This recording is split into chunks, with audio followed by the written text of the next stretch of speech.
கர்த்தருடைய பரிசுத்த நாமத்திற்கு மகிமை உண்டாவதாக. இந்த நாளும் கர்த்தருடைய ஆவியானவர் நம்மோடு பேசி கொண்டிருக்கிறார். தொடர்ச்சியாக கர்த்தருடைய ஆவியானவர் நம்மோடு பேச போகிற காரியங்களை கவனமாய் கேட்கும்படி உங்களை அன்பாய் நான் கேட்கிறேன். இந்த நாளிலே நாம் ஒரு வசனத்தை நாம் எடுத்து வாசிக்க போகிறோம். யோவான் எழுதினதான சுவிசேஷம் 3வது அதிகாரம் 30வது வசனம். ரொம்ப சின்ன வசனம், நம்ம எல்லாருக்கும் மனப்பாடமாய் தெரிந்திருக்கிற ஒரு வசனம். யோவான் 3:30 சேர்ந்து வாசிப்போம். அவர் பெருகவும் நான் சிறுகவும் வேண்டும். திரும்ப வாசிப்போம். அவர் பெருகவும் நான் சிறுகவும் வேண்டும். இந்த நாளிலே நம்ம எல்லாருடைய வாழ்க்கையில் கர்த்தர் கொடுத்திருக்கிறதான ஒரு பெரிய ஒரு நோக்கத்தை பற்றி இந்த நாளில் அறிந்து கொண்டோம். முதல் பகுதியில் சகோதரர் மூலமாக தேவனுடைய ஆவியானவர் பேசினார். நாம் எல்லாருமே தேவனுடைய மகிமைக்காக அழைக்கப்பட்டிருக்கிறோம், அதற்காகவே நாம் வாழுகிறோம் என்று சொல்லி. இப்போ மகிமைக்காக அழைக்கப்பட்டவர்கள் மகிமையை வெறுமனே வெளிப்படுத்தி கொண்டே இருக்கிறது மாத்திரமல்ல, இந்த பூமியிலே நாம் தேவனை அறிகிற அறிவிலும் வளர வேண்டும் என்பதையும் கர்த்தர் விரும்புகிறார். ஒரு பக்கம் வெளிப்பிரகாரமாக தேவனை மகிமைப்படுத்துகிற ஒரு வாழ்க்கை, இன்னொரு பக்கம் உள்ளுக்குள்ள தேவனை அறிகிற அறிவு. ரெண்டுமே ஒரு மனிதனுடைய வளர்ச்சிக்கு ரொம்ப ரொம்ப அவசியம். நான் சொல்றது நல்லா கவனிக்கணும். 2 பகுதிகளிலே வளர்ச்சி உண்டாக வேண்டும். ஒன்று, இப்போ நம்ம முதல் பார்த்தது வெளிப்புறத்தில் வெளிப்படுத்த வேண்டிய கர்த்தரை அறிகிற தேவனுடைய மகிமை. இன்னொரு, இப்போ நம்ம அடுத்து பார்க்க போகிறது நமக்குள் ஏற்பட வேண்டியதான தேவனை அறிகிறதான அறிவின் வளர்ச்சி. ஆவிக்குரிய வளர்ச்சி அப்படின்றது ஒரு விசுவாசிக்கு தேவன் ஒரு ஆப்ஷன், அதாவது வேணும்னா நீ தெரிந்தெடுத்துக்கோப்பா அப்படின்ற மாதிரி கர்த்தர் ஒரு பல தெரிந்தெடுப்பில் ஒரு தெரிந்தெடுப்பா இதை எடுத்துக்கோப்பா அப்படின்லாம் கொடுக்கல. ஆவிக்குரிய வளர்ச்சி உள்ளான மனிதனிலே அந்த தேவனை அறிகிற அறிவிலே வளர வேண்டும் என்பது அது அவசியமான ஒன்று. அது ஒரு ஒரு ஆப்ஷன், சாய்ஸ் மாதிரி கொடுத்து வேணும்னா செஞ்சுக்கோ, விசுவாசி ஆயிட்ட பரலோகத்துக்கு வந்துரு, ஆனால் இந்த பூமியில் இருக்கிற வரைக்கும் உனக்கு வசதி இருந்தா நீ என்ன பண்ணு, கொஞ்சம் என்னை பற்றி தெரிஞ்சுக்கோ அப்படின்லாம் ஆண்டவர் எங்கேயுமே சொல்லலை. அடிப்படையா ஏசப்பா எல்லாருக்கிட்டையுமே எதிர்பார்க்கிற ஒரு காரியம் என்னன்னா, அவரை அறிகிற அறிவிலே நம்ம வளரணும். இப்போ அதுக்கு ஒரு எக்ஸாம்பிள் நான் ஒன்று சொல்றேன். இப்போ என்னுடைய மனைவியை நான் திருமணமான புதிதிலே நான் என் மனைவியை பற்றி அறிந்து கொண்டது ஒரு நிலை, கரெக்டா? இப்போ இன்னும் 2 நாள்ல எங்களுக்கு திருமண நாள் வரப்போகுது. இப்போ ஒரு குறிப்பிட்ட ஆண்டை நாங்கள் முடிக்க போறோம். இப்போ இத்தனை ஆண்டு கழிச்சு திரும்பி பார்க்கும்போது நான் என் மனைவியை பற்றியும் என் மனைவி என்னை பற்றியும் அறிந்து கொள்வது அதிகமாக இருக்குமா இல்லையா? கண்டிப்பா இருந்திருக்கும். ஏன்னா வருடம் ஆக ஆக நாங்கள் ஒருவரை பற்றி ஒருவர் அறிந்து கொள்வது அதிகமாகுது. அப்போ நம்ம ரட்சிக்கப்பட்ட வருஷம் எவ்வளோன்னு யோசிச்சு பார்ப்போம். உதாரணத்துக்கு ஒரு 10 வருஷத்துக்கு முன்னாடி ரட்சிக்கப்பட்டிருக்கோம்னா, இப்போ ரட்சிக்கப்பட்டதிலிருந்து தேவனை பற்றி நான் தெரிந்து கொண்டது என்ன? எனக்கு எல்லாம் தெரிஞ்சதெல்லாம் சங்கீதம் 91ங்க, சங்கீதம் 23ங்க, இயேசு நல்லவர் வல்லவர், இது மட்டும் தாங்க எனக்கு தெரியும் அப்படின்னா அப்போ நம்ம இன்னும் என்ன ஆகலன்னு அர்த்தம்? வளரலன்னு அர்த்தம். அப்போ இயேசுவை பற்றி இப்போ நான் அழிந்து போகிற மனுஷன், என் மனைவி அழிந்து போகிற மனுஷி, எங்களை பற்றி அறிந்து கொள்றதுக்கு இவ்வளோ விஷயம் இருந்ததுன்னா அழிவில்லாத தேவனை பற்றி அறிந்து கொள்றதுக்கு காலம் பத்தாது, வாழ்நாள் பத்தாது. நீங்க எத்தனை பிறவி எடுத்துட்டு வந்தாலும், பிறவின்றது கிடையாது, ஆனா இன்கேஸ் எத்தனை பிறவி நீங்க எடுத்துட்டு வந்தாலும் தேவனை பற்றி முழுசுமா இந்த மூளையில் என்ன பண்ண முடியாதுங்க, நீங்கள் அறிந்து கொள்ள முடியாது. ஆனா கர்த்தர் கிருபையா நமக்கு காலங்களை கொடுக்கிறார். அப்போ வெளிப்பிரகாரத்துல மகிமையை வெளிப்படுத்துற மாதிரி உள் பிரகாரத்திலும் தேவனை அறிகிற அறிவிலும் வளர வேண்டும் என்பது தேவனுடைய ஒரு எதிர்பார்ப்பு. ரட்சிக்கப்பட்டது என்பது ஒரு தருணம். இப்போ உதாரணத்திற்கு ஒரு சம்பவத்தை அப்போ நம்ம ஏசப்பா பற்றி கேள்விப்பட்டிருப்போம். ஒரு பலவீனத்தில் கர்த்தர் நம்மளை தொட்டிருப்பாரு. அந்த மாதிரி ஏதாவது ஒரு சம்பவத்தில் நம்ம ரட்சிக்கப்பட்டது உண்மைதான். So salvation is an instant, ஒரு நொடியில் இயேசுவை நாம் ஏற்றுக்கொண்டோம். ஆனால் முதிர்ச்சி என்பது அதே மாதிரி அதே நொடியில் நடந்து விடாது. நான் சொல்றது புரியுதா உங்களுக்கு? நான் இப்போ என் மனைவியை திருமணம் பண்ணி கொண்டது கணவனும் மனைவியுமா ஆயிட்டோம், அதனால நாங்கள் எல்லாத்தையுமே புரிஞ்சுக்கிட்டோமா அப்படின்னா கிடையாது. எங்களுக்கு இன்னும் 10 வருஷம் ஆகும். இப்போ இத்தனை வருஷம் நான் முடிச்சிருந்தாலும் இன்னும் 10 வருஷம் ஆனாலும் இன்னும் என் மனைவி என்னை பற்றி அறிந்து கொள்ள வேண்டிய காரியம் இருக்கும், என் மனைவியை பற்றி நான் அறிந்து கொள்ள வேண்டிய காரியம் இன்னும் இருக்குது. அப்போ நம்ம எல்லாருமே இந்த ரட்சிப்பின் அனுபவத்தை நம்ம பிரதானப்படுத்துறது நல்லதுதான். ஆனா அதை விட நம்ம எதை முக்கியத்துவப்படுத்தணும்னா, தேவனை அறிகிற அறிவிலே நாம் எவ்வளவு காலம் நாம் செலவழித்திருக்கிறோம், எவ்வளவு காலங்கள் கழிந்திருக்கிறது, எவ்வளவு காலங்களை நம்ம செலவழித்து தேவனை அறிகிற அறிவிலே நம்ம வளர ஆரம்பித்திருக்கிறோம் அப்படின்றத நம்ம எல்லாருமே ஆராய்ந்து பார்க்க வேண்டும். ஒரு வசனத்தை நம்ம வாசிக்கலாம். எபிரேயர் 5வது அதிகாரம்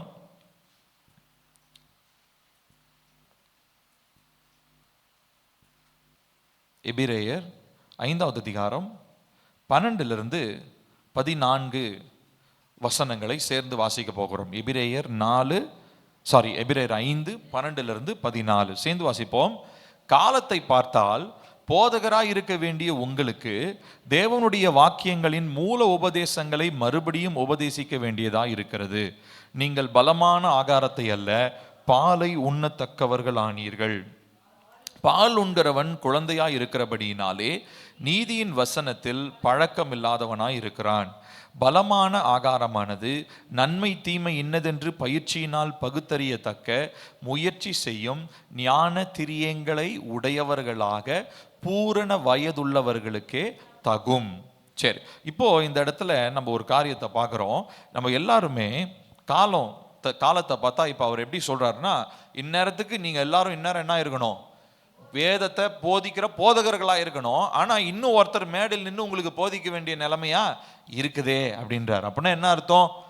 நம்ம ரட்சிப்பை பெற்றுக்கொண்டது உண்மை, ஆனால் தேவனை அறிகிற அறிவிலே நாம் இன்னும் பூரணம் அடையாதவர்களாக குறைவுள்ளவர்களாக இருக்கிறோம். இந்த வருஷ துவக்கத்துல இது முதல் உபவாச நாள் நமக்கு இல்லைங்களா? ஸோ இந்த மாதத்திலேயே நம்ம ஒரு தீர்மானம் எடுக்கணும். இந்த வருஷத்துல நான் தேவனை அறிகிற அறிவில் என்ன பண்ண போறேன், வளர போறேன். அதுக்கு நம்ம டைமை இன்வெஸ்ட் பண்ணணும். ஒரு தொழில் வளரணும்னா அந்த தொழிலுக்கு என்ன பண்ணுவாங்க, முதலீடு செய்வாங்க. கரெக்டா? பணத்தை முதலீடு பண்ணுவாங்க. பணத்தை முதலீடு பண்ண என்ன ஆகுங்க, அந்த தொழில் விரிவாகும் இல்லையா? அதே போலதான் நம்ம தேவனுடைய சமூகத்துல நம்ம நேரத்தை ஃபர்ஸ்ட் முதலீடு செய்யறதுக்கு ஒரு தீர்மானம் எடுக்கணும். எனக்கு நேரம் இல்லை அப்படின்ற சாக்கு போக்கே சொல்லவே கூடாது. தேவனை அறிவில் வளரணும் அப்படின்னா வெறுமனே ஞாயிற்றுக்கிழமை கேட்குற பிரசங்கத்தில் மாத்திரம் நம்ம தேவனை அறிந்து கொள்ள முடியாது. தனிப்பட்ட முயற்சியில தனிப்பட்ட விதத்தில் நம்ம ஒரு முயற்சி எடுக்கணும். என்ன முயற்சி? தேவனை அறிவதற்கு ஒரு நேரத்தை நான் முதலீடு செய்ய நான் முதலாவது ஒரு தீர்மானம் எடுக்கணும். ஸோ காலங்கள் கடந்து கொண்டே இருக்கிறது. ஆனால் தேவனை அறிகிற அறிவிலே நாம் வளர்ந்தோமா அப்படின்னா அது ஒரு கேள்விக்குறியாக தான் இருக்கிறது. 13ஆம் வசனத்தில் வாசிக்கிறோம், பால் உண்கிறவன் குழந்தையா இருக்கிறபடினாலே நீதியின் வசனத்தில் பழக்கம் இல்லாதவனா இருக்கிறான். அதனாலதான் ஒரு சில வசனங்கள் பேசப்படும் பொழுது அது ரொம்ப கடினமாக இருக்கிறது. ஏசப்பா கூட அவர் ஒரு இடத்துல ஒரு உபதேசத்தை சொல்ல ஆரம்பிச்சு அவர் கடைசியா அவர் அந்த உபதேசத்தினுடைய நிறைவாக ஒரு காரியத்தை சொன்னார். என்னன்னா, என்னுடைய சரீரத்திலும் ரத்தத்திலும் பங்கெடுக்கணும் அப்படின்றாரு. உடனே எல்லாரும் கேட்குறாங்க, இவன் என்ன சரீரத்தை உடம்பு பிச்சா தரப்போற, எப்படி நம்ம பங்கெடுக்கிறது அப்படின்ற மாதிரி கேட்டுட்டு நிறைய பேர் என்ன ஆயிடுறாங்கன்னா ரொம்ப இடறி போயிடுறாங்க. அப்போ ஏசப்பா என்ன சொல்றாருன்னா, அங்க இருக்கிட்ட சீஷர்கள்ட்ட பார்த்து, நீங்களும் என்னை விட்டு விலகி போக மனசா இருக்கிறீங்களா? என்னப்பா நிறைய பேர் போயிட்டாங்க, நான் சொன்ன போதனையை கேட்டு நீங்களும் கொஞ்சம் பேர் போறீங்களா அப்படின்ற மாதிரிலாம் கேட்குறாரு. ஆனால் சீஷர்கள் சொல்றாங்க, இல்லை ஏசப்பா, நாங்கள் உங்களை விட்டு போக மாட்டோம் அப்படின்னு சொல்லி அவங்க சொல்றாங்க. நித்திய வாழ்வு தரும் ஜீவ வார்த்தை உங்களிடத்துல தான் இருக்குது அப்படின்னு சொல்லி சொல்றாங்க. ஸோ இப்போ நல்ல ஒரு விஷயத்தை நம்ம கவனித்துக் கொள்ள வேண்டும். என்ன அப்படின்னா, நம்ம நீதியின் வசனத்துல பழக வேண்டும். நீதிக்குரிய காரியங்கள். ஒருவேளை இந்த உலகம் நம்மளை பார்த்து இகழலாம்னா நம்மளை பார்த்து கிண்டல் அடிக்கலாம், நீ இவன் பெரிய யோக்கியனாவன், பரவாயில்ல சொன்னாலும் பரவாயில்ல. நம்ம மற்றவர்களை காட்டிலும் வித்தியாசமானவர்களாக இருந்தாலும் பரவாயில்லை. நீதியின் பழக்க வழக்கங்கள், அதாவது நீதியின் பழக்க வழக்கம்னா என்னது? கர்த்தருடைய வசனம் எனக்கு கற்றுத்தருகிற காரியங்கள், அது என்னுடைய பழக்க வழக்கமாய் மாற வேண்டும். இந்த இந்த இந்த தேவனுடைய சமூகத்தில் காத்திருப்பது, ஜெபிப்பது, வேதத்தை தியானிப்பது, இது எல்லாமே ஒரு ஸ்பிரிச்சுவல் டிசிப்ளின். ஏற்கனவே இதை பற்றி நம்ம பேசியிருக்கோம் இல்லையா? ஆவிக்குரிய ஒழுக்கங்கள்னு நம்ம பேசியிருக்கேன். இப்போ இதை நீங்க எந்த அளவுக்கு நீங்க முதன்மைப்படுத்துறீங்க, இதை இந்த நாளிலே நாம் யோசித்து பார்க்க வேண்டியது அவசியமாக இருக்கிறது. சரி, கர்த்தருடைய நோக்கம் என்னவா இருக்குது நம்மளை குறித்து? இப்போ நம்ம முதல் பகுதியில் பார்த்தோம், கர்த்தர் நம்மளை கொண்டு ஒரு அவருடைய மகிமையை வெளிப்படுத்தும்படி நம்மளை உருவாக்கினாரு, தெரிந்து கொண்டாரு. அதற்காக தான் நம்மளை இசைவாய் கூட்டி நம்மளை சேர்த்திருக்கிறாருன்னா நம்ம வாசிச்சோம். இன்னொரு வசனத்தையும் நம்ம வாசிக்கலாம். எபேசியர் 4வது அதிகாரம். அதே எபேசியர்ல 2வது அதிகாரத்துல தான் நம்ம ஏற்கனவே தியானிச்சோம். ஆனா அதே எபேசியருடைய 4வது அதிகாரத்தை வாசிப்போம். பாருங்க, 4வது அதிகாரம் 13 15 வரைக்கும் எடுத்துக்குவோம் எல்லாரும். எபேசியர் 4வது அதிகாரம் 13 15. அவர் சிலரை, சேர்ந்து வாசிப்போமா, அப்போஸ்தலராகவும், சிலரை தீர்க்கதரிசிகளாகவும், சிலரை சுவிசேஷகராகவும், சிலரை மெய்ப்பராகவும் போதகராகவும் ஏற்படுத்தினார். நாம் இனி குழந்தைகளாயிராமல் மனுஷருடைய சூதும் வஞ்சிக்கிறதற்கு ஏதுவான தந்திரமுள்ள போதகமாகிய பலவித காற்றினாலே அலைகளைப் போல அடிபட்டு அலைகிறவர்களாயிராமல் அன்புடன் சத்தியத்தை கைக்கொண்டு தலையாகிய கிறிஸ்துவுக்குள் எல்லாவற்றிலேயும் நாம் வளருகிறவர்களாய் இருக்கும்படியாக அப்படி செய்தார். பாருங்க, இப்ப தேவனுடைய நோக்கம் என்ன? நம்மளை எதற்காக கூட்டி சேர்த்திருக்கிறாருன்னா, ஒன்று மகிமைக்காக. அதை நம்ம ஃபர்ஸ்ட் பார்த்தோம். இப்போ அடுத்தது அவர் என்ன அவர் விரும்புகிறார் அப்படின்னா, அவருக்குள் எல்லாவற்றிலேயும் நாம் வளருகிறவர்களாய் இருக்கும்படி, டு grow in Christ. இன்னைக்கு அதுதான் நம்மளுடைய இந்த இந்த இந்த நாளில் நம்ம தியானத்தில் நம்ம வைத்திருக்கிற தலைப்பு, டு grow in Christ. கிறிஸ்துவிலே வளரணும். அதற்காக நம்ம ஜெபிக்கவும் போகிறோம் இன்னைக்கு. சரிங்களா? ஒரு சில ஜெப விண்ணப்பங்களை நான் உங்களுக்கு சொல்ல போகிறேன். இந்த இந்த இந்த செய்தியினுடைய இறுதியில் அந்த ஜெப விண்ணப்பங்களை சொல்லி நம்ம ஜெபிக்க போகிறோம். ஏசப்பாக்குள்ள நம்ம வளரணும். தேவனை அறிகிற அறிவில் நாம் வளருவதற்கு ஒரு தீர்மானம் எடுக்க வேண்டியது அவசியமாக இருக்கிறது. 1 கொரிந்தியர் 3வது அதிகாரத்தில் நம்ம வாசிக்கிறோம். 1 கொரிந்தியர் 3 1 வசனங்கள். 1 கொரிந்தியர் 3வது அதிகாரம் 1 3 வசனங்கள் சேர்ந்து வாசிக்கலாமா? மேலும் சகோதரரே, நான் உங்களை ஆவிக்குரியவர்கள் என்று எண்ணி உங்களுடனே பேசக்கூடாமல் மாம்சத்துக்குரியவர்கள் என்றும் கிறிஸ்துவுக்குள் குழந்தைகள் என்றும் எண்ணி பேச வேண்டியதாயிற்று. நீங்கள் பலனில்லாதவர்களானதால் உங்களுக்கு போஜனம் கொடாமல் பாலை குடிக்க கொடுத்தேன். இன்னமும் நீங்கள் மாம்சத்துக்குரியவர்களாய் இருக்கிறபடியால் இப்பொழுதும் உங்களுக்கு பலன் இல்லை. பொறாமையும் வாக்குவாதமும் பேதங்களும் உங்களுக்குள் இருக்கிறபடியால் நீங்கள் மாம்சத்துக்குரியவர்களாய் இருந்து மனுஷ மார்க்கமாய் நடக்கிறீர்கள் அல்லவா? இப்போ இந்த கார்னாலிட்டி அப்படின்னா மாம்சத்துக்குரியது அப்படின்ற ஒரு பழக்க வழக்கம் ஒன்று இருக்குது. அது யாருக்குள்ள அப்படின்னா எல்லா மனுஷனுக்குள்ளேயும் இருக்குதான். ஆனா பவுல் என்ன ஆச்சரியப்படுறாருன்னா, ரட்சிக்கப்பட்ட விசுவாசிகளுக்குள்ள எப்படிப்பா இருக்கும்? அது எல்லா மனுஷனுக்குள்ளேயும் மாம்சத்திற்குரிய கிரியை இருக்கிறது உண்மைதான். ஆனா ஏசப்பாவை அறிந்தவங்க, தேவனை அறிகிற அறிவில் வளரணும்னு விருப்பப்படுறவங்க, அவங்களுடைய வாழ்க்கையில மாம்சத்துக்குரிய கிரியைகள் எப்படி இருக்க முடியும்? ஏன்னா நீங்க இன்னும் நிறைய குழந்தைகளுக்குரிய காரியங்களை என்ன பண்ணிட்டு இருக்கிறீங்க? செய்து கொண்டிருக்கிறீங்க. இன்னும் உலகத்துக்குரிய நிறைய காரியங்கள் மேலதான் உங்களுடைய எண்ணமும் யோசனையும் இருக்குதுன்றாரு.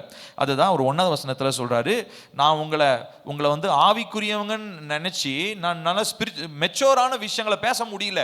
ஏன்னா நான் பேசினா உங்களுக்கு புரிய மாட்டேனுது. பவுல் அதுதான் வந்து சொல்றாரு. நிறைய நேரம் நானும் அப்படிதான் யோசிப்பேன், நம்ம பேசுறது சபை மக்களுக்கு புரியுதா புரியலையா?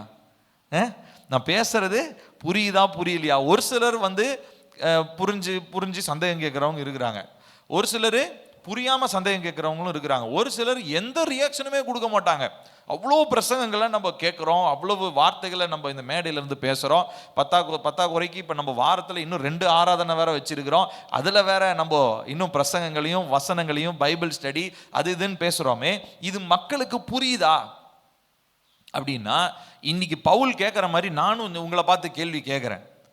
நம்ம சபை மக்களை பார்த்து நான் கேள்வி கேட்குறேன். என்ன கேள்வினா, நான் உங்களை ஆவிக்குரியவங்கன்னு நினச்சி அந்த மாதிரி பேசுறதா, இல்லை மாம்சத்துக்குரியவங்களா இருக்கிறாங்கன்னு சொல்லி குழந்தை மாதிரியே பேசுறதா?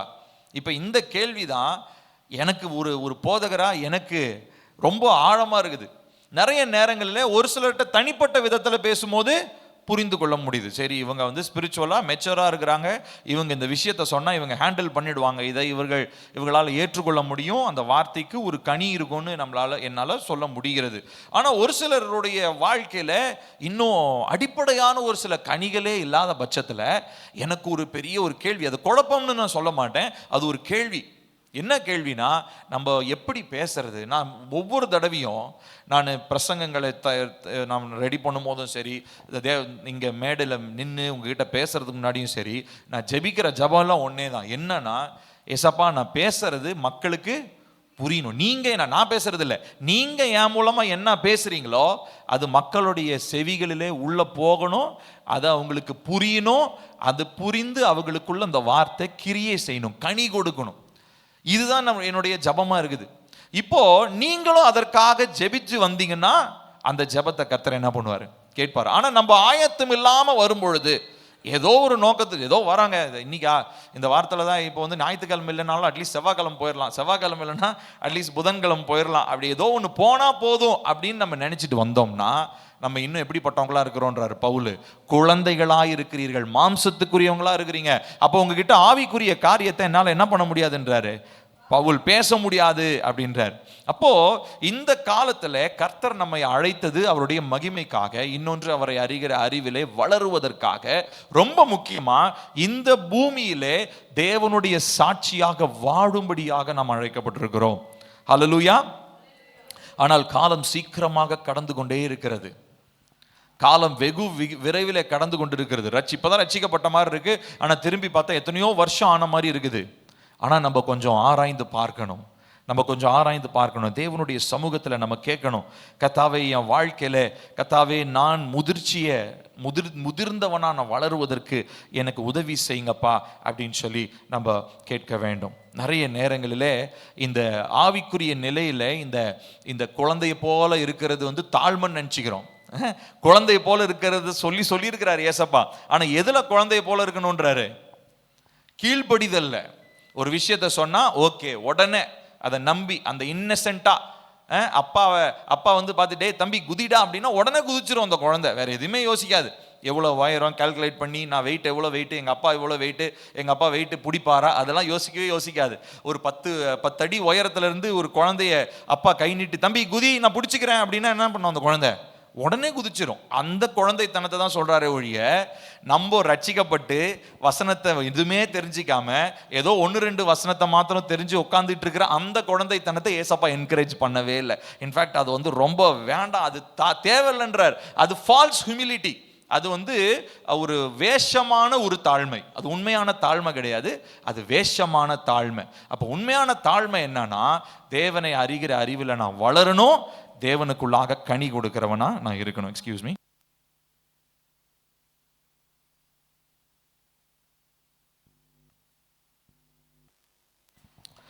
ஸ்தோத்திரம். சரி, அடுத்த காரியத்தை நம்ம பார்க்க போகிறோம். இப்போ அதுதான் இப்போ முதல் வசனமா நம்ம வாசிச்சோம். யோவான் 3:30 நம்ம வாசிச்சோம். அங்க அங்க யோவான் ஸ்நானகன் ஒரு வார்த்தையை சொல்றாரு, அவர் பெருகவும் நான் சிறுகவும் வேண்டும். ஸோ இது எதற்காக இந்த வசனத்தை வாசிச்சோம் அப்படின்னா, இதுதான் இந்த முழு செய்தியினுடைய ஆவிக்குரிய வளர்ச்சியினுடைய தாற்பயமா இருக்கு. என்ன அப்படின்னா, when the self shrinks, நம்மளுடைய சுயம் சுருங்கும் பொழுது அந்த இடத்துல தேவன் பெருக ஆரம்பிக்கிறார். ஸோ அப்போ தேவனை அறிகிற அறிவுக்கு ரொம்ப அடிப்படையானது என்னன்னா, சுயம் சுருங்க வேண்டும். சொல்லுங்க, என்னதுங்க? சுயம் சுருங்க வேண்டும். வருஷம் 10 வருஷம் ஆச்சு அப்படின்னா, இந்நேரத்துக்கு 10 வருஷத்துக்கு முன்னாடி இருந்த என்னுடைய சுயத்தின் கிரியைகள் ஒட்டுமொத்தமாக அழிக்கப்படலைனாலும் அட்லீஸ்ட் 10 வருஷத்துல சுயம் என்ன இருக்கணும்? சுருங்கி இருக்கணும். அதனுடைய கிரியைகள் கொஞ்சம் கண்ட்ரோல் ஆயிருக்கணும். கட்டுப்படுத்த முடியாதபடி அப்படியே தலைவிரிச்சு ஆடுற மாதிரிலாம் இருக்கக்கூடாது. அப்போ ஒரு சில நேரங்களில் தேவ பிள்ளைகளாக இருந்தோம், நம்முடைய சுபாவம் என்ன பண்ணப்படலை, இன்னும் மாற்றப்படலை. இன்னும் ஒரு சில நேரங்களில் நம்ம என்ன சொல்கிறோம்னா, சூழ்நிலைகளை குறை சொல்கிறோம். இல்லைங்க, சூழ்நிலை சரியில்லாமல் போயிடுச்சு, அவங்க அந்த மாதிரி ஒரு வார்த்தை பேசினோன்னா, அந்த ஒரு வார்த்தையை சொன்னோன்னா நான் ரொம்ப ட்ரிகர் ஆகிட்டேன்னா, இந்த வார்த்தையை நான் பேசிட்டேங்க அப்படின்னு சொல்லி நம்ம ஏதாவது நம்ம நியாயப்படுத்த விரும்புகிறோமே ஒழிய, ஆமாங்க இது என்னுடைய சுயத்தின் பிரச்சனை, இந்த சுயத்தின் பிரச்சனையை மேற்கொள்றதுக்கு ஏசப்பா எனக்கு உதவி செய்யணுன்ற ஒரு தாழ்மைக்குள்ள நம்ம என்ன பண்ணுறதில்ல, வர்றதே கிடையாது. நம்ம யாரும் அதை அக்செப்ட் பண்ணுறதே கிடையாது. நம்ம வியாழக்கிழமை கூட அப்பா ஒரு காரியத்தை சொன்னாங்க. என்ன அப்படின்னா, எந்த காரியத்தை நம்ம மறைச்சு வைக்கிறோமோ அந்த காரியம் பிசாசு பிடித்து கொள்வதற்கு ஒரு ஆயுதமாக மாறுகிறது. எந்த விஷயத்தை நம்ம வெளிப்படையா பேச ஆரம்பிக்கிறோமோ அதிலே தேவன் மகிமை அடைகிறார். எனக்குள்ள இருக்கிற பலவீனத்தையும் நான் வெளியில சொல்லிட்டேன்னு வச்சுக்கோங்களேன், பவுல் தான் சொல்றார், என் பலவீனத்தை குறித்து நான் மேன்மை பாராட்டுவேன், ஏன்னா என்னுடைய பலவீனத்திலே அவருடைய பலன் பூரணமாய் விளங்கும். அதனால நான் என் பலவீனத்தை பத்தி பேசுவேன், என் பலனை பற்றி இல்லை. அப்போ எனக்குள்ள இருக்கிற காரியங்களை குறித்து நான் ரொம்ப ஜாக்கிரதையா நான் வெளியில சொல்லிடணும். எனக்குள்ள மறைஞ்சிருக்கிற சுயத்தை பத்தி நான் அறிக்கை பண்ணணும். தேவ சமூகத்துக்கு வரும்போதும் சரி, இல்லை தேவனுடைய ஒருவேளை ஊழியக்காரர்கள் உணர்த்தும் போதும் சரி, இல்லை ஒருவேளை நம்ம குடும்பத்திற்குள்ள சரி, நம்ம என்ன பண்ணணும்னா கண்டிப்பா நமக்குள்ள மறைந்திருக்கிற காரியங்களை அறிக்கை செய்யணும். உள்ள இருக்கிற காரியங்களை, மறைவான காரியங்களை அறிக்கை செய்யாம நம்ம சுயத்தை சுருக்க முடியாது. நான் சொல்றது புரியுதுங்களா உங்களுக்கு? ஓப்பனா, அதனாலதான் டிரான்ஸ்பரண்ட்னா ஒளிவு மறைவு இல்லாம வெளிப்படையாக பேசுகிற ஒரு சுபாவம் தேவ பிள்ளைகளுக்கு வேண்டும். கணவன் மனைவி மாத்திரம் இல்ல, பெற்றோர் பிள்ளைகளுக்குள்ள, ஏன் சபை மக்களுக்குள்ள, ஊழியர்கள் விசுவாசிகளுக்குள்ள, ஊழியர்களுக்குள்ள ஒளிவு மறைவு இல்லாம எப்ப நம்ம பேச ஆரம்பிக்கிறோமோ அப்பவே பிசாசு என்ன பண்ணுவான் தெரியுங்களா? வெட்கப்பட்டு வெளியே போவான். அங்க தேவன் மகிமை அடைவார். ஏன்னா எதை அதிகமா ஒளிச்சு வைக்கணும்னு நினைக்கிறோமோ ஒளிச்சு வைக்கிறதுல பிசாசு என்ன பண்ணுவான்? தன்னுடைய இடத்தை அவன் பிடித்து கொள்வான். நான் சொல்றது உங்களுக்கு புரியுதுங்களா? ஸோ அப்போ இந்த இடத்துல நாம் புரிந்து கொள்ள வேண்டிய காரியம், இங்கே யோவான் சொல்றாரு, யோவான் இயேசுவுக்கு முன்னோடியாய் வந்தவர் தான். ஆனால் ஒரு நாளும் தன்னை இயேசுவுக்கு மேலாக உயர்த்தி கொள்ளவே இல்லை. அவர் சொல்றாரு, ஆமா நான் சிறுகணும், அவர் பெருகணும். அப்போ நம்முடைய சுயம் சுருங்க வேண்டும். நம்முடைய அனுதினமும் நம்முடைய மாம்சத்தை வெறுத்து, அதனாலதான் ஏசப்பா லூக்கா 9:23 நம்ம வாசிக்கிறோம், ஒருவன் தன்னைத்தானே வெறுத்து சிலுவையை எடுத்து என் பின்னே வராவிட்டால் அவன் எனக்கு சீஷனாய் இருக்க போவது இல்லை, இருக்க மாட்டான். லூக்கா 9:23 நம்ம அதை வாசிக்கிறோம். அப்போ இவ்விதமா நம்முடைய வாழ்க்கையில இந்த சுயத்தை குறைத்து கொண்டாதான் தேவனை அறிகிற அறிவில் நம்ம என்ன பண்ண முடியும்? வளர முடியும். சுயமும் வளரணும், தேவனை அறிகிற அறிவிலையும் வளரணும்னா அது நடக்கவே நடக்காது. சுயம் இருக்கிற இடத்துல தேவனை அறிகிற அறிவிலே பெருக்கத்தை பார்க்க முடியாது. சரிங்களா? இந்த காரியத்தை நாம் தெளிவாக நாம் புரிந்து கொள்ள வேண்டியது அவசியமாக இருக்கிறது. அப்போ இந்த வளர்ச்சி அப்படின்றது, நான் முயற்சி செஞ்சு நான் வளர்ச்சி அடைந்தேன் அப்படின்றத விட உண்மையான வளர்ச்சி என்னவா இருக்கும் அப்படின்னா, தேவன் ஆளுகை செய்வதனாலே நான் வளர்ந்திருக்கிறேன் அப்படின்றது தான் உண்மையான ஒரு வளர்ச்சியா இருக்கும். ஸ்பிரிச்சுவல் குரோத்னா அதுதான். ஸ்பிரிச்சுவல் குரோத்னா நான் ஜெபம் பண்ணேன், நான் பைபிள் வாசிச்சேன், நான் அதை பண்ணேன் இதை பண்ணேன் அப்படின்ற அந்த மேட்டிமையும் பெருமையும் இல்லை. நான் விட்டு கொடுத்தேன். ரொம்ப சிம்பிள். நான் விட்டு கொடுத்தேன், அவர் ஆளுகை செய்தார், அதனால் நான் வளர்ந்திருக்கிறேன். நான் சொல்றது புரியுதுங்களா? இப்போ ஒருவேளை என்னை பார்த்து நீங்க கேட்கலாம், பில்லி உனக்கு நீ எப்படி இவ்வளோ பெரிய இவ்வளவு நீ ஒரு ஊழியக்காரனான, உனக்கு எப்படி இந்த மாதிரி நீ பேசலாம், எப்படி உனக்கு இந்த மாதிரி பேசுறதுக்கு ஒரு கிருபை கிடைச்சது? ஒருவேளை என் கூட இருக்கிற என்னுடைய சகோதரர்களோ என் நண்பர்களோ என்னை பார்த்து அந்த கேள்வி கேட்டாங்கன்னா என்னுடைய ஒரே பதில் இதுதான், நான் பெருசா படித்தேன், ரொம்ப நேரம் ஜெபம் பண்ணேன், அதை பண்ணேன் இதை பண்ணேன்லாம் என்னுடைய மேன்மையே கிடையாது. நான் விட்டு கொடுத்தேன், அவர் ஆளுகை செய்ய ஆரம்பிக்கிறார். நான் சொல்றது புரியுதுங்களா? அப்போ நம்முடைய வாழ்க்கையில ஆவிக்குரிய வளர்ச்சிக்கு முக்கியமானது என்னன்னா, நம்ம ஜெபிக்கிறது பைபிள் படிக்கிறதெல்லாம் இருக்கட்டும், அதெல்லாம் ரெண்டாவது தான். ஆனா விட்டு கொடுத்தல். ஸோ விட்டு கொடுக்கணும்னா சுயத்தை நம்ம குறைச்சிக்காம விட்டு கொடுக்கிற அனுபவம் நம்ம வாழ்க்கையில வரவே வராது. நான் சொல்ற ஒரு காரியம் புரியுதுங்களா? ஸோ அப்போ ரெண்டாவது நாம் பார்த்தோம். முதலாவது நாம் பார்த்தது என்னதுங்க? ஆவிக்குரிய வாழ்க்கையில வளரணும், அதாவது தேவனை அறிகிற அறிவில் வளரணுன்றது அது ஒரு சஜஷன் இல்லை, அது ஒரு கட்டாயமான ஒரு எதிர்பார்ப்பு.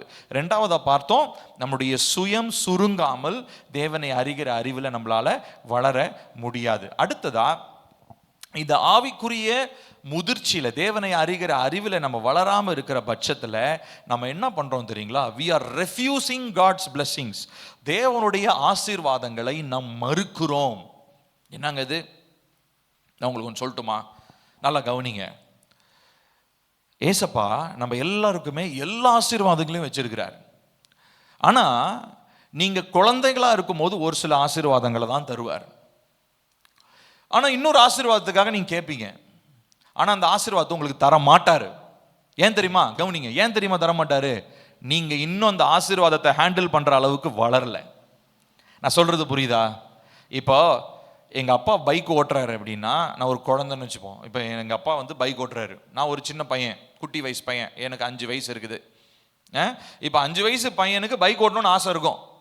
ஆனா அப்பா என்ன பண்ண மாட்டாரு, எடுத்தோடனே பைக்கை இந்த தம்பி சூப்பரா ஓட்டுற, ஆசையா இருக்குது, எடுத்துட்டு ஓட்டுப்பான சொல்லுவாரு? ஓட்ட மாட்டாரு. நானு அவர் அவர் அவருடைய பார்வைக்கு நான் நல்லா உயரமா வண்டியை ஹேண்டில் பண்ணி, அது மாத்திரம் வெறும் உடம்புல மாத்திரம் இல்லை, புத்திசாலித்தனமாகவும் ரோட்ல ஓட்டுற அளவுக்கு இவன் தகுதியானவன்னு நம்பினார்னா எங்க அப்பா என்ன பண்ணுவார்? பைக் சாவியை என்கிட்ட கொடுப்பாரு. தம்பி இப்போ பரவாயில்ல, இப்போ நீ என்ன பண்ணு, பைக்கை நீ ஓட்டிட்டு போப்பா அப்படின்னு சொல்லுவார் இல்லையா? இப்போ இதே போலதான் இப்போ. ஆனா நான் என்ன பண்றேன், 3 வயசுல என்ன நான் கேட்டுட்டு இருக்கேன், அப்பா பைக் கொடுப்பா, எனக்கு பைக் கொடுப்பா, நான் பைக் ஓட்டுறேன்ப்பா, பைக் ஓட்டுறேன்னா அப்பா அடிப்பார். பட்டுன்னு ஒரு அடி தான் விழும். முதல்ல நீ வளரு, பெரிய ஆள் ஆகு, அதுக்கப்புறம் உனக்கு கொடுக்குறேன். இப்படிதான் நிறைய ஆசீர்வாதங்களை நம்ம மிஸ் பண்ணிக்கிட்டு இருக்கிறோம். ஏன்னா நம்ம இன்னும் ஆவிக்குரிய வளர்ச்சியில வளராம, வருஷம் ஆயிடுச்சு, 15 வருஷம் ஆயிடுச்சு, ஆனா ஆவிக்குரிய வளர்ச்சியில அறிகிற அறிவுல வளரல, மகிமையில வளரல. அதனால ஒரு சில ஆசீர்வாதங்களை பெற்றுக்கொள்ள முடியல. அப்ப முழுமையான ஆசீர்வாதங்களை பெற்றுக்கொள்றதுக்கு அடிப்படையான ஒரு காரியம் என்னங்க, நம்ம வளர்ந்துருக்கணும், நம்ம வளரணும். சரிங்களா? இன்னைக்கு கூட அக்கா சொல்லிட்டு இருந்தாங்க, யஷ்வந்த் நல்லா வண்டி ஓட்டுறான்ப்பா அப்படின்னாங்க. ஆனால் சொன்னேன், இல்லைங்கக்கா, இப்போ அவனை வண்டி கொடுக்காதீங்க, அவன் இன்னும் பெரியவன் ஆகணும், அவன் இன்னும் பெரியவனாகி அவன் நல்லா இன்னும் ஒரு 18 வயசு இல்லைங்களா? நம்மளுடைய தேசத்தினுடைய சட்டத்திட்டம் அதுதானே, 18 வயசு ஆகணும், அவன் லைசன்ஸ் எடுக்கணும், அதுக்கப்புறமா என்ன பண்ணலாம், அவனை நம்பி ஒரு வண்டி கொடுக்கலாம், சர்ச்சுக்கு அவன் வரட்டும் போகட்டும் அப்படி சொல்லி ஒரு சில காரியங்களை காலையில் பேசிட்டு இருந்தோம். இப்போ இதே தான் ஆவிக்குரிய வாழ்க்கையில இதுதாங்க. அப்போ நிறைய தடைப்பட்டிருக்கிற ஆசீர்வாதம் ஏன் தடைப்பட்டிருக்கு தெரியுமா? இன்னும் அந்த ஆசீர்வாதத்தை கொடுத்தாருன்னா நீங்க ஹேண்டில் பண்றதுக்கு, அதை கையாளுவதற்கு நீங்க என்ன ஆகலை, இன்னும் தகுதியாகல, அதற்கு நீங்க இன்னும் வளரல. அந்த அளவுக்கு ஸ்பிரிச்சுவல் மெச்சூரிட்டி, ஆவிக்குரிய வளர்ச்சி நமக்கு இல்லை. அப்ப ஆவிக்குரிய வளர்ச்சி இல்லாத பட்சத்துல கர்த்தருடைய பல ஆசீர்வாதங்களை நாம் இழந்து கொண்டேதான் இருக்கிறோம். சரிங்களா? பாருங்க, 1 பேதுரு 2வது அதிகாரம் 2வது வசனம் இவ்விதமாய் சொல்லுகிறது. 1 பேதுரு 2:2 1லிருந்து வாசிப்போம். 1லிருந்து 3 வரைக்கும் வாசிக்கலாம். 1 பேதுரு 2:1லிருந்து 3 வரைக்கும். இப்படி இருக்க கர்த்தர் தயையுள்ளவர் என்பதை நீங்கள் ருசி பார்த்ததுண்டானால், சகல துர்குணத்தையும் சகலவித கபடத்தையும் வஞ்சகங்களையும் பொறாமைகளையும் சகலவித புறங்கூறுதலையும் ஒழித்துவிட்டு நீங்கள் வளரும்படி புதிதாய் பிறந்த குழந்தைகளைப் போல திருவசனமாகிய கலங்கமில்லாத ஞானப்பாலின் மேல் வாஞ்சையாயிருங்கள். அப்போ நம்முடைய வாஞ்ச விருப்பம் எல்லாம் என்னவா இருக்கணுமா? தேவனுடைய வார்த்தை, கர்த்தருடைய திருவசனம், அதன் மேல நமக்கு வாஞ்ச இருக்கணும். சரிங்களா? பைபிள் ஸ்டடினாலே நமக்கு போர் அடிக்க கூடாது. அப்படின்னா என்ன ஆகலன்னு அர்த்தம், இன்னும் வளரலன்னு அர்த்தம். பைபிள் ஸ்டடி ஐயோ 1 மணி நேரம் எடுப்பாங்களே இவங்க, எப்போ முடிப்பாங்கன்னே தெரியலையே, இந்த மாதிரிலாம் எண்ணம் வந்துச்சுன்னா நம்ம ரட்சிக்கப்பட்டிருக்கிறோம், ஆனா ஆசீர்வாதங்களை பெற்றுக்கொள்வதற்கு தகுதியானவங்களாம் இன்னும் மாறல. வசனம் எப்போ உள்ள போதோ, அந்த தேவனை அறிகிற அறிவில் எப்போ நம்ம வளர ஆரம்பிக்கிறோமோ, அப்பதான் நம்ம தேவனுடைய பல விதமான ஆசீர்வாதங்களை கையாளுவதற்கு தகுதியானவர்களாய் நாம் மாறுகிறோம். அதுக்கு படித்தவன் படிக்காதவன் அப்படின்றது எந்த பாகுபாடும் கிடையாது. வசனம் படித்தவனுக்கு மாத்திரம்தான், படிக்காதவனுக்கெல்லாம் கிடையாது. இன்னைக்கு வசனத்தை நம்ம ஃபோனில் போட்டு கூட கேட்கிற அளவுக்கு கர்த்தர் அவ்வளோ வசதிகளை ஏற்படுத்தி கொடுத்துட்டார். அப்போ வசனத்தை ஏதாவது ஒரு விதத்தில் நம்ம என்ன பண்ணிக்கிட்டே இருக்கணும், கேட்டுக்கிட்டே இருக்கணும். வசனம் நம்மளுடைய காதுகளில் போகணும், சிந்தையில் போகணும், சிந்தையில் போய் இருதயத்திற்குள்ள போகிறதுக்கு அனுமதிக்கணும். அந்த வசனத்தை கேட்கறதுக்கு, கேட்டு அதை அதில் இருக்கிறத அது சொல்றதை செய்யறதுக்கு நம்ம முயற்சி எடுக்கணும். நம்ம முயற்சி எடுத்தோம்னா கர்த்தர் அதை வாய்க்க பண்ணுவார். ஏசப்பா உங்க வசனத்துக்கு கீழ்ப்படின்னு எனக்கு ஆசையா இருக்கு, ஆனா என்னால முடியலையா, அது ஏசப்பாட்ட ஓப்பனா நம்ம சொல்லணும். ஜெப நேரத்தில் அதை தான் நம்ம ஜெபிக்கணும். என்னன்னா, ஏசப்பா உங்க வார்த்தை இப்படி சொல்லுது, ஆனா என் மாம்சம் என்ன பண்ணுதுன்னா அதை செய்ய விட மாட்டேனுது, எனக்கு உதவி செய்யுங்க. நம்மளுடைய ஜெபம் அதுவா தான் இருக்கணும். பொறாமை இருக்கக்கூடாதுன்னு சொல்லி உங்க வார்த்தை சொல்லுது, ஆனா எனக்கு ஒரு சில நேரம் இந்த மாதிரி பொறாமை வருது, எனக்கு உதவி செய்யுங்க. தேவனிடத்துல கேட்போம்.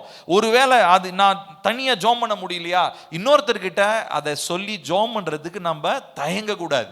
அதுதான் சொன்னேன், நம்மளுடைய பலவீனங்களை ஒளிவு மறைவில்லாம பேசி நம்ம ஜெபிக்க சொல்வதற்கு என்ன பண்ணக்கூடாதுங்க, தயங்கவே கூடாது. இப்ப எனக்குள்ள ஒரு பொறாமை இருக்குன்னு வச்சுப்போமே, எனக்கு ஒருத்தங்களுடைய வாழ்க்கையை பார்த்து எனக்கு பொறாமல் இருக்குது, நான் தனியாக ஜோம் பண்ணி பார்க்குறேன், அது என்னை விட்டு மாறவே மாட்டேனுது. அப்போ நான் கண்டிப்பாக என்ன பண்ணணும், இன்னொருத்தங்க கிட்ட எனக்காக ஜெபித்து உத்தரவாதத்தோடு இருக்கிற ஒருவேளை ஊழியக்காரங்க யாரோ ஒருத்தங்க கிட்ட நான் அவங்ககிட்ட ஷேர் பண்ணி எனக்காக ஜோம் பண்ணுங்க. எனக்கு சில நேரத்தில் இந்த மாதிரி ஒரு பொறாமையான ஒரு எண்ணம் ஒன்று, நம்ம என்ன தெரியுங்களா நினைப்போம், நம்ம சொன்னால் பாஸ்ட் நம்மளை பற்றி என்ன நினைப்பாரு, இவ்வளோ நாள் நம்மளை யோக்கியன்லாம் நினச்சிருப்பாரு, ஆனால் இப்போ பொறாமன்ற ஒன்று இருக்குதுன்றது தெரிஞ்ச நீங்கள் சொல்கிறனால தான் தெரியும்னு நினைக்கிறீங்களா? ஆவிக்குரியவங்களுக்கு எல்லாமே தெரியும். ஆவிக்குரியவங்களுக்கு கர்த்தர் மறைவானவர்கள் என்ன பண்ணுவார், வெளிப்படுத்துவார். நம்ம சொல்லணும்னு அவசியமே இல்லை, அவங்க ஜோம் பண்ணிட்டு தான் இருப்பாங்க. ஆனால் நீங்கள் சொல்லும் போது ஒரு விஷயம் நடக்குது. என்னன்னா பிசாசு வெட்கப்பட்டு போகிறான். நான் சொல்றது புரியுதுங்களா உங்களுக்கு? என்னென்ன மறைவான காரியங்கள் உங்களால் முடியல, ஒரு பலவீனம்னு நினைச்சு மறைச்சு வைக்கணும்னு நினைக்கிறீங்களோ அதை பிசாசு தன்னுடைய மகிமைக்காக பயன்படுத்துவான். ஆனால் எதை நீங்க வெளிப்படையா சொல்லி அதிலிருந்து மனம் திரும்பி நான் வரணும், அது ஒரு மாம்சத்தின் கிரியை, அது ஒரு பிசாசனுடைய போராட்டம் தெரிஞ்சு அதற்காக ஜெப உதவிக்காக நீங்க பகிர்ந்து கொள்றீங்களோ அப்ப தேவன் மகிமை அடைவார். அப்ப நீங்க யார் மகிமை அடையணுன்றது நீங்க தான் தீர்மானிக்கிறீங்க. உங்க மனசுக்குள்ள நிறைய போட்டு பூட்டி வைக்க வைக்க பிசாசு அதை தனக்கு சாதகமாக பயன்படுத்தி கொள்வான். ஆனா நீங்க எந்த அளவுக்கு ஒளிவு மறைவு இல்லாம பேச ஆரம்பிக்கிறீங்களோ அந்த அளவுக்கு தேவன் மகிமை அடைய ஆரம்பிப்பார். நான் சொல்றது புரியுதுங்களா உங்களுக்கு? ஸோ இப்போ இந்த காரியத்தில் நாம் புரிந்து கொள்ள வேண்டியது, நாம் வளருவதற்கு நாம் விட்டு கொடுக்காத பட்சத்தில், ஆவிக்குரிய வளர்ச்சியிலே விட்டு கொடுக்காத பட்சத்தில் பல ஆசீர்வாதங்களை நாம் இழந்து போகிறோம். வசனத்தை நாம் கேட்க மனதில்லாததுனாலே பலவிதமான வளர்ச்சி, அதாவது தேவனுடைய வளர்ச்சியிலே நாம் வளருவதற்கு நாம் ஒரு சுவாரஸ்யத்தை இழந்து போடுறோம். நிறைய நேரங்களில் தேவனை அறிகிற அறிவுன்றது ஒரு ஒரு ஒரு இன்ட்ரெஸ்டே இல்லாத ஒரு விஷயமா மாறிடுது. ஆனால் உங்களுக்கு ஒரு விஷயம் நான் சொல்றேன், இந்த உலகத்திலே சுவாரஸ்யமான விஷயம் ஒண்ணுனா அது ஏசப்பாவை பத்தி இன்னும் அறிந்து கொள்வது. ஹல்லேலூயா. இந்த உலகத்தில் இருக்கிற அறிவியல், இந்த உலகத்தில் இருக்கிற தொழில்நுட்பம், இதெல்லாம் நிறைய பேருக்கு பார்த்தீங்கன்னா இப்போ இருக்கிற எல்லா பிள்ளைங்களுக்கும் எல்லாத்தையுமே அறிந்து கொள்ளணும். எனக்கு அதை பற்றி தெரிஞ்சுக்கணும், இதை பற்றி தெரிஞ்சுக்கணும், அந்த படிப்பை படிக்கணும், இந்த படிப்பை படிக்கணும், அந்த தொழிலை கற்றுக்கணும், இந்த காரியத்தை நான் லேர்ன் பண்ணணும், எல்லாம் இந்த ஆர்வம் இருக்கே ஒழிய தேவனை அறிகிற அறிவை குறித்து எந்த மனுஷனுக்கும் யோசனையே இல்லை. அதில் வளருவதற்கு யாரும் முயற்சி எடுப்பதும் இல்லை. அதனால்தான் பல ஆசீர்வாதங்களை நாம் இழந்து கொண்டிருக்கிறோம். ஸோ இந்த ஆவிக்குரிய குழந்தை நிலை, ஸ்பிரிச்சுவல் இன்ஃபான்சின்னு சொல்கிறோம், இதற்கு ஒரு சில அறிகுறிகளை நான் சொல்கிறேன். ஸோ மொதல் விஷயம் என்ன அப்படின்னா, எதை பேசினாலும் சட்டுன்னு அவங்களுக்கு காயப்பட்டுருவாங்க, ஈஸிலி அஃபண்ட் ஆகிடுவாங்க. அப்படின்னா அவங்க இன்னும் தேரலன்னு அர்த்தம். அவங்க இன்னும் கிறிஸ்துவுக்குள்ளாக தேவனை அறிகிற அறிவில் வளரலன்னா என்ன அர்த்தம்னா, ஏதாவது ஒரு வார்த்தை சிம்பிளாக என் பிரசங்கத்தில் பேசப்படுற வார்த்தை கூட அவங்களுக்கு எப்படி இருக்கும், அவங்கள காயப்படுத்து, ஈஸியாக அவங்க காயம் அடைஞ்சிருவாங்க. அப்படின்னா என்ன அர்த்தம், அவங்க தேவனுக்குள்ள வளரலன்னு அர்த்தம். அடுத்து ரெண்டாவதா, அவங்களுடைய விசுவாசம் உணர்ச்சிகளின் அடிப்படையில் இருக்கும். நான் சொல்றது புரியுதா? விசுவாசம் ஒன்று, எல்லாரும் கவனிங்களேன், விசுவாசம் ஒன்று தான். ஆனால் அந்த விசுவாசம் எதன் அடிப்படையில் இருக்கணுன்றது வசனம் சொல்லுது, வார்த்தையின் அடிப்படையில் தான் இருக்கணும். விசுவாசம் உணர்ச்சியின் அடிப்படையில் இருக்கக்கூடாது. உணர்ச்சியின் அடிப்படையில் இருந்துச்சுன்னா எப்படி இருக்கும்னா, நல்லா பாட்டு பாடி துதிக்கும் பொழுது எப்படி இருக்கும் விசுவாசம், அப்படியே பயங்கரமா இருக்கும். ஏசப்பா அப்பா உங்களை மாதிரி ஒருத்தரும் இல்லப்பா அப்படின்ற மாதிரி சொல்லுவோம். ஆனால் அதுக்கப்புறம் வீட்டுக்கு போய் ஒரு சோர்வான ஒரு காரியம் வருது, ஏதோ ஒரு போராட்டம் வரும் பொழுது விசுவாசம் எங்கே போச்சுன்னே தெரியாது. எந்த வாயினாலே தேவனே நீர் பெரியவர்னு சொன்னோமோ அதே தேவன்ட்ட என்ன மன்றாடுவோம், என்ன ஆண்டவரே உங்ககிட்ட ஜெபம் பண்ணி என்ன பிரயோஜனம், உங்க ஆலயத்துக்கு வந்து உங்களை நோக்கி பார்த்து உங்க வசனத்துக்கு கீழ்ப்படிஞ்சு என்ன பிரயோஜனம் அப்படின்னு பேச ஆரம்பிச்சிருவோம். அப்படின்னா என்ன அர்த்தம், நம்ம இன்னும் வளரலன்னு அர்த்தம். ஏன்னா வசனத்தின் மேலதான் நம்முடைய விசுவாசம் இருக்கணும். வசனத்தை வைத்து தான் என் விசுவாசம் இருக்கணும். எப்போ அதை விட்டு வேற ஏதாவது ஒரு உணர்ச்சியின் அடிப்படையிலையோ ஒரு சூழ்நிலையின் அடிப்படையில் என்னுடைய விசுவாசம் இருக்கும் பொழுது நான் இன்னும் வளரலன்னு அர்த்தம். ரெண்டாவது. அடுத்து மூன்றாவதாக, வீக் டிசர்ன்மெண்ட், பகுத்தறிவு இல்லாத ஒரு பலவீனம். தேவ பிள்ளைங்க எல்லாருக்குமே கண்டிப்பா பகுத்தறிவுகிறதான வரத்தை நம்ம பெற்றுக்கொள்ளணும். ஒருவேளை இப்போ இதுக்கு முன்னாடி நான் சொன்ன 2 காரியத்தில் நம்ம பாஸ் ஆகிருக்கலாம். ஆனால் நிறைய விசுவாசிங்க நம்மளுடைய சபையில் இன்னும் எதில் குறைவாக இருக்கிறோம் தெரியுமா, பகுத்தறிவில் நம்ம இன்னும் குறைவாக இருக்கிறோம். ஏன் சில நேரம் எனக்கே அந்த மாதிரி தோணும். நான் நிறைய நேரங்களில் நான் தனிப்பட்ட ஜெபத்தில் நான் ஜெபிக்கிறதும் அதுதான், கர்த்தாவே எனக்கு பகுத்தறிகிறதான வரத்தை தாங்க. ஆவிகளை நான் பகுத்தறிய வேண்டும், மனிதனை பகுத்தறிய வேண்டும். அப்போஸ்தலனாகிய பவுல் சொல்றாரு, ஆவிக்குரியவனை ஒருவனும் நிதானித்து அறிய முடியாது. அப்படி, அதாவது அவங்களுடைய ஸ்பிரிட்டை ஒருத்தருமே டிசைன் பண்ண முடியாதான். அந்த அளவுக்கு ஒரு சூப்பர் ஸ்பிரிட் மாதிரி, சூப்பர் ஸ்பிரிட், அதாவது ஒரு சூப்பர் பவர் மாதிரி வச்சுக்கோங்களேன். உங்களை யாராலையுமே கணிக்கவே முடியாது. இவன் என்னையா, இவனுக்குள்ள மண்டையில என்னதான் ஓடுது, இவன் என்னதான் யோசிக்கிறான் அப்படின்னு சொல்லி யாராலையுமே கணிக்க முடியாத அளவுக்கு ஆவிக்குரியவன், தேவனுக்குள் வளருகிறவன் அப்படிப்பட்ட ஒரு நிலையிலே வளருகிறான். நான் சொல்றது உங்களுக்கு புரியுதுங்களா? உங்களுக்கு அப்படிப்பட்டவங்களா நம்ம மாறணும். அப்படிப்பட்டவங்களா மாறும் பொழுது ஆவியானவர் ஃபுல் கண்ட்ரோல் எடுத்துருவார். ஆவியானவர் மூளை பகுதி ஃபுல்லா அவர் கண்ட்ரோல் பண்ணிடுவார். அப்போ நம்ம வேற யாருமே நம்மளை பார்த்து ஜட்ஜ் பண்ணவே, நம்மளை நிதானிக்க வேண்டிய அவசியம் இல்லை, நிதானிக்கவும் முடியாது. அப்படிப்பட்டவங்களா நம்ம மாறுவோம். ஸோ மூணாவதா, ரொம்ப நம்ம டிசர்ன்மெண்ட், பகுத்தறிவிலே குறைவுள்ளவர்களாக இருக்கும் போது. அடுத்ததா, நான்காவதா, ஆவிக்குரிய போஷாக்கு, ஆவிக்குரிய உணவிற்காக எப்பொழுதும் மற்றவர்களையே சார்ந்து கொண்டிருத்தல். எப்போ பார்த்தாலும் மற்றவர்களையே தான் சார்ந்து இருப்பாங்க. அவங்களா சுயமா தேவனுடைய வார்த்தையிலிருந்து எடுத்து படித்து நான் அறிந்து கொள்ளணும்னு சொல்லி அவங்களுக்கு ஒரு ஆசை வரவே வராது. யாராவது ஒருத்தர் படித்து வச்சிருப்பாங்க, அவங்க கிட்ட கேட்டுக்கலாம், நான் எதுக்கு படிக்கணும்? இப்போ அது எப்படின்னா, இப்போ பெண்கள்லாம் இருக்கிறீங்க, உங்களுக்கு நல்ல சுவையாக சாப்பாடு சாப்பிட்ணுன்னு இருக்குன்னு வச்சுக்கோங்களேன். எது ரொம்ப ஈஸியாக இருக்குன்னு நினைப்பீங்க? கடைக்கு போய் ஒரு 50 ரூபா கொடுத்தா தரப்போகிறான், அதை போய் உட்காந்து 3 மணி நேரம் காயை வெட்டி அடுப்பங்கட்டையில் உட்காந்து நான் உட்காந்து வேர்த்து விறுவிறுக்கு நான் எதுக்குங்க செய்யணும்? ஸோ நிறைய பேருடைய ஆவிக்குரிய காரியங்களும் இப்படி ஆகிப்போச்சு. என்னன்னா, யாரோ ஒருத்தர் என்ன பண்ணி வச்சிருப்பாரு, இதை பற்றி படித்து வச்சிருப்பாரு, தெரிஞ்சு வச்சிருப்பாரு, அவர்கிட்ட போய் நம்ம என்ன பண்ணிக்குவோம், கேட்டுக்குவோம். நம்ம எதுக்கு படிச்சுக்கிட்டு உருட்டிக்கிட்டு மண்டையை போட்டு உருட்டிக்கிட்டு எதுக்கு யோசிக்கணும்? இப்படி தான் நம்ம யோசிக்கிறோம். அப்போ யோசிக்கிறோம்னா நம்ம இன்னும் குழந்தைகளாகவே இருக்கிறோம் என்று சொல்லி அர்த்தம். இப்போ ஒரு சில காரியங்களில் நம்ம ஆலோசனை கேட்கறது அது தவறு இல்லை, ஆனால் ஒட்டுமொத்த விஷயத்தையும் அவங்க கிட்ட இருந்தே வாங்கிக்கிறது, அப்போனா நம்ம வளரலன்னு அர்த்தம். சரிங்களா? ஸோ அப்போனா நம்ம யாருடைய காரியமே கேட்கக்கூடாதா, யாருடைய வார்த்தையும் கேட்கக்கூடாதான்னு அதை பற்றி நான் சொல்ல வரல. அவங்களுடைய ஆலோசனைகளை கேட்கலாம், அவங்களுடைய பெர்ஸ்பெக்டிவ், அவங்களுடைய கண்ணோட்டத்தை நம்ம அறிந்து கொள்ளலாம். ஆனால் சத்தியத்தை அறிந்து கொள்வது நம்மளாக தான் இருக்கணும். யார் மூலமாக இருக்கணும்? வசனம் மூலமாக இருக்கணும். அந்த வசனத்தை எனக்கு கற்றுக் கொடுக்குறவர் யாரு? பரிசுத்த ஆவியானவர். இப்போ பரிசுத்த ஆவியானவர் வசனம் மூலமா நேரடியா என்கிட்ட பேசுற அந்த ஒரு டைரக்ட் கம்யூனிகேஷன் பரிசுத்த ஆவியானவருக்கும் எனக்கும் வசனத்தின் மூலமாய். இந்த தொடர்பு இல்லை, நான் வேற எங்கேயோ யார் மூலமாவோ வசனத்தை கத்துக்கிட்டு இருக்கிறேன் அப்படின்னா நான் இன்னும் ஆவிக்குரிய நிலையில வளரவில்லை என்று சொல்லி அர்த்தம். அப்போ நம்ம எல்லாருடைய வாழ்க்கையிலுமே தேவனை அறிகிற அறிவிலே நம்ம வளர வேண்டும். ஸோ மூணாவதாக சொன்னேன் என்னது, நிறைய நேரங்களிலே நம்முடைய அந்த வளர்ச்சி அது எப்படிப்பட்டதாக இருக்கிறது, தடைப்பட்டதாக இருக்கிறது. நிறைய நேரங்களில் அதை நாம் இழந்து விடுகிறோம். நம்முடைய ஒரு சில சுபாவங்களை பற்றி நான் சொன்னேன். ஆவிக்குரிய நிலையிலே குழந்தைகளாக இருக்கிறது, என்னென்ன காரியங்கள், என்னென்ன அதனுடைய கேரக்டரிஸ்டிக்ஸ், அதனுடைய தன்மைகள் என்னன்றதை நான் சொன்னேன். சரி, அடுத்ததா இன்னொரு காரியத்தை நான் சொல்ல போகிறேன்.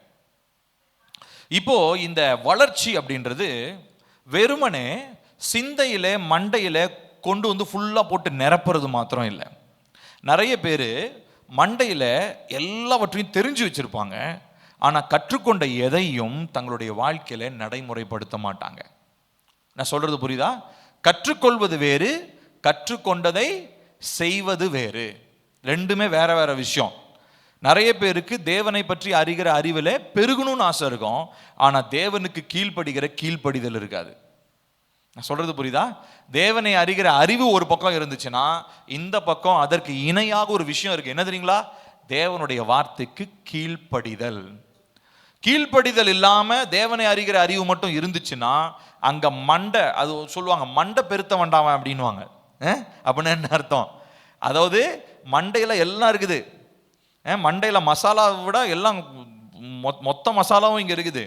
ஆனால் மண்டை மட்டும் பெருத்திருக்கே ஒழிய அவன் வாழ்க்கையில் எதுவுமே, அவன் மண்டையில் இருக்கிறது எதுவுமே அவன் செய்ய மாட்டான். அப்படின்னா என்ன அர்த்தம்? கீழ்ப்படிதலே இல்லை. அப்போ அந்த இடத்துல இருக்கிறது என்ன தெரியுங்களா? பெருமை தான் அங்கே நிரம்பி இருக்கும். எனக்கு தெரியும் நிறைய தேவ பிள்ளைகள் இன்னும் வளர முடியாததுக்கு காரணம் என்ன தெரியுங்களா? எனக்கு தெரியாதே அவங்க பேசிட போகிறாங்க. 40 வருஷத்தில் ஒருத்தர் ரட்சிக்கப்பட்டு இப்போ நம்ம சர்ச்சில் உட்காந்துருக்கோம், 40 வருஷமா நம்ம சர்ச்சுக்கு வராருன்னு வச்சுப்போம்.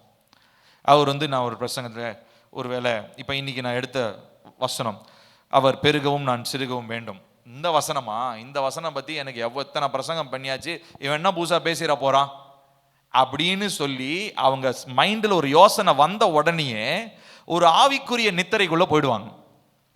ஒரு ஸ்பிரிச்சுவல் ஸ்லீப், ஆவிக்குரிய நித்திரை அப்படின்னா கண்ணு திறந்துருக்கும் ஆனால் மூளை தூங்கிரும். ஏன்னா இந்த வசனத்தை பற்றி எனக்கு ஏற்கனவே தெரியுமே, இந்த வசனத்தை பற்றி ஏற்கனவே அந்த பாஸ்டர் பேசிட்டாரு, இந்த வசனத்தை பற்றி ஏற்கனவே பாஸ்டர் பேசிட்டாரு, அப்புறம் பில்லி என்னத்தை புதுசாக பேச போறாருன்னு உடனேயே என் மூளை தூங்க போயிடும். காரணம், எனக்குள்ள பெருமை உள்ள மறைஞ்சிருக்கு. அந்த பெருமைக்கு ஒரு பேர் இருக்குது, அதுக்கு பேர் லிவியாத்தானி நாவி. ஏற்கனவே அதை பற்றி நம்ம பேசியிருக்கோம் இல்லையா? லிவியாத்தானி நாவி அது என்ன பண்ணும், அப்படியே ரொம்ப பெருமையாக இருக்குமா. அந்த லிவியாத்தானை பற்றி நீங்கள் யோபுவனுடைய புத்தகத்தில் படித்து பாருங்க, யோபுவின் சரித்திரத்தில் படித்து பார்க்கும்போது அது லிவியாத்தானுடைய அந்த அது அது அது லிவியாத்தானுடைய தன்மைக்கு அப்படியே ஒத்து போகும். என்னை யார் என்ன பண்ண முடியும், என்னை யார் என்ன தொட முடியும், நான் எவ்வளோ பெரிய ஆள் தெரியுமா அப்படின்ற மாதிரி கம்பீரமாக இருக்கும் அந்த லிவியாத்தான். ஸோ அந்த லிவியாத்தானுடைய சுபாவம் அப்படியே இந்த பெருமை பிடிச்சவங்களுக்கு இருக்கும். அதனால தான் லிவியாத்தானின் நாவின்னு சொல்கிறோம். ஸோ லிவியாத்தான் நாவினா டைரெக்டாக லிவியாத்தானே அவங்களுக்குள்ள உட்காந்துட்டு இருக்குன்னு நினைக்கக்கூடாது. லிவியாத்தானுடைய சுபாவங்கள் அவங்களுக்குள்ள இருக்கும். சரிங்களா? ஸோ அதுதான் பெருமை அப்படின்னு நம்ம சொல்கிறோம். சரியா? இப்போ நல்லா கவனிக்கணும். அப்போ தேவனை அறிகிற அறிவில் வளருவது வேறு, அந்த அறிவுக்கு கீழ்ப்படிவது வேறு. நம்ம எல்லாருமே கர்த்தருடைய வார்த்தையை வாசிப்போமா? யாக்கோபு 1வது அதிகாரம், நம்ம எல்லாருக்கும் தெரிஞ்ச வசனம் தான், 22 25. யாக்கோபு 1 22 25. அல்லாமலும் நீங்கள் உங்களை வஞ்சியாதபடிக்கு திருவசனத்தை கேட்கிறவர்களாய் மாத்திரமல்ல, அதன்படி செய்கிறவர்களாயும் இருங்கள். என்னத்தினாலெனில் ஒருவன் திருவசனத்தை கேட்டும் அதன்படி செய்யாதவனானால் கண்ணாடியிலே தன் சுபாவ முகத்தை பார்க்கிற மனுஷனுக்கு ஒப்பாயிருப்பான். அவன் தன்னைத்தானே பார்த்து அவ்விடம் விட்டு போனவுடனே தன் சாயல் இன்னதென்பதை மறந்து விடுவான். சுயாதீன பிரமாணமாகிய பூரண பிரமாணத்தை உற்று பார்த்து அதிலே நிலைத்திருக்கிறவனே கேட்கிறதை மறக்கிறவனாயிராமல் அதற்கு ஏற்ற கிரியை செய்கிறவனாயிருந்து தன் செய்கையில் பாக்கியவானாயிருப்பான். இப்போ இங்கே யாக்கோபு ஒரு எச்சரிப்பா சொல்றாரு, வசனத்தை கேட்குறவங்களா மாத்திரம் இல்லை, அதன்படி நீங்கள் செய்யுங்கன்னு சொல்றாரு. அடுத்ததா அது யாரோட ஒப்பிட்டு சொல்றாருன்னா, கண்ணாடியிலே முகத்தை பார்க்குறவனுக்கு சொல்றாரு. இப்போ நான் கண்ணாடியில் போயிட்டு என் முடி சரியா இருக்கான்னு பார்த்துட்டு இப்படி திரும்பிடுறேன். திரும்பினதுக்கப்புறம் மறந்துருச்சுன்னு வச்சுக்கோங்களேன், ஐயோ முடி சரியா இருக்கான்னு தெரியலையே அப்படின்னு திரும்ப பார்த்தேன்னா நான் எத்தனை தாட்டி பார்த்துக்கிட்டே இருக்கணும்? கண்ணாடி முன்னாடி நிற்க வேண்டிதான். ஏன்னா இங்க பார்க்குறேன் சரியா இருக்குது, ஆனால் திரும்பின உடனே நான் பார்த்து சரியா தான் இருக்குன்ற ஒரு நம்பிக்கை எனக்கு இருக்கணும். கண்ணாடி பொய் சொல்லாதுன்னு ஃபர்ஸ்ட் நான் நம்பணும். அதுக்கப்புறம் என் வேலையை பார்த்துட்டு நான் போகலாம். இல்லை நான் என்ன பண்ணுவேன், அது மறந்து போச்சுன்னா நான் இங்கேயாவது நின்றுருப்பேன். முடி சரியா இருக்கா, முடி சரியா இருக்கா, முடி சரியா இருக்கான்னு பார்த்துக்கிட்டே இருக்க வேண்டியதான். என் காலமும் பொழுதும் வீணா போயிடும். அப்போ இதுதான் இவர் சொல்றாரு, வசனத்தை வாசிச்சுட்டு கேட்டுட்டு அதன்படி செய்யாதவன் கண்ணாடியை பார்த்துட்டு அதுக்கப்புறம் அந்த பக்கம் திரும்பி கண்ணாடியில் எப்படி இருந்தோன்றதை மறந்தவனுக்கு ஒப்பா இருக்கிறானா. அடுத்ததாக அவர் சொல்றாரு பாருங்க, 25வது வசனம், சுயாதீன பிரமாணமாகிய பூரண, அதாவது சுவிசேஷத்தை தான் அவர் சொல்றாரு. உற்று பார்த்து அதிலே நிலைத்திருக்கிறவனே கேட்கிறதை மறக்கிறவனாயிராமல் அதற்கேற்ற கிரியை செய்கிறவனாயிருந்து தன் செய்கையில் பாக்கியவானாயிருப்பான். அப்போ தேவனுடைய வசனம், சுவிசேஷத்தில் பேசப்படுகிற வார்த்தைகள், தேவன் நமக்கு நிருபங்களில் எழுதி தந்திருக்கிற வார்த்தைகள், இது எல்லாத்தையும் தான் யாக்கோபு சொல்றாரு. இது எல்லாத்தையும் நீங்க வாசிச்சு அதன்படி செய்கிறவனா இருக்கும்போது நீங்கள் பாக்கியவான்களாக இருப்பீர்கள். அடுத்தது கடைசியாக ஒரு காரியத்தை பார்த்து நாம் முடித்து இதற்காக நாம் ஜெபிக்க போகிறோம், வளர்ச்சிக்காக நாம் ஜெபிக்க போகிறோம். இந்த கொலோசியர்ல 2வது அதிகாரத்தில் ஒரு வசனத்தை அப்போஸ்தலனாகிய பவுல் சொல்றார். கொலோசியர் 2வது அதிகாரம் 6-7 வசனங்கள். கொலோசேயர் 2:6-7.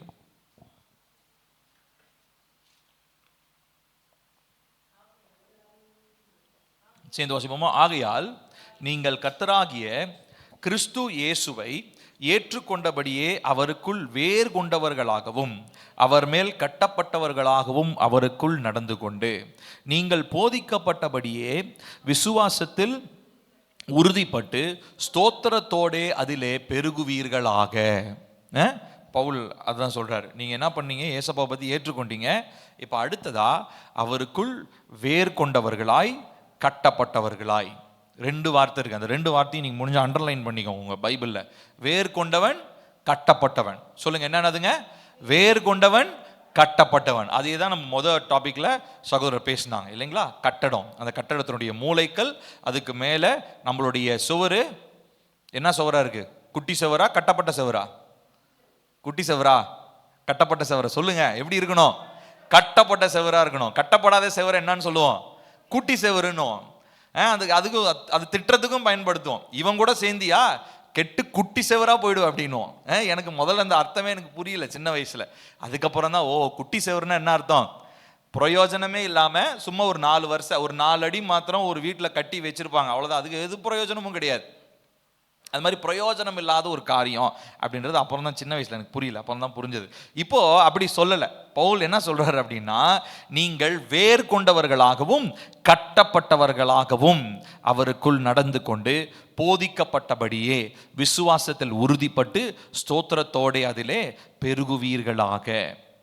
அப்படி நமக்கு இந்த நாட்களிலே கர்த்தர் நமக்கு ஒரு ஆலோசனையை தருகிறார். அப்போ அவரிலே வேரூன்றி நாம் கட்டப்பட்டிருக்க வேண்டும். அதே போல அவரை அறிகிற அறிவிலே நாம் பெருக வேண்டும். அவருடைய கிருபையிலே நாம் பெருக வேண்டும். அவரை அறிகிற அறிவிலே பெருகிறத குறித்து ஒரு வசன ஆதாரத்தை நான் சொல்லி நான் முடிக்க விரும்புகிறேன். ஓசியா 6வது அதிகாரம் 3வது வசனம். ஓசியா 6:3. அப்பொழுது நாம் அறிவடைந்து கர்த்தரை அறியும்படி தொடர்ந்து போவோம். அவருடைய புறப்படுதல் அருணோதயம் போல் ஆயத்தமாயிருக்கிறது. அவர் மழையைப் போலவும் பூமியின் மேல் பெய்யும் முன்மாறி பின்மாரியைப் போலவும் நம்மிடத்தில் வருவார். திரும்பலாம் சேர்ந்து அந்த முதல் பாட்டு சத்தமா படிக்கலாமா?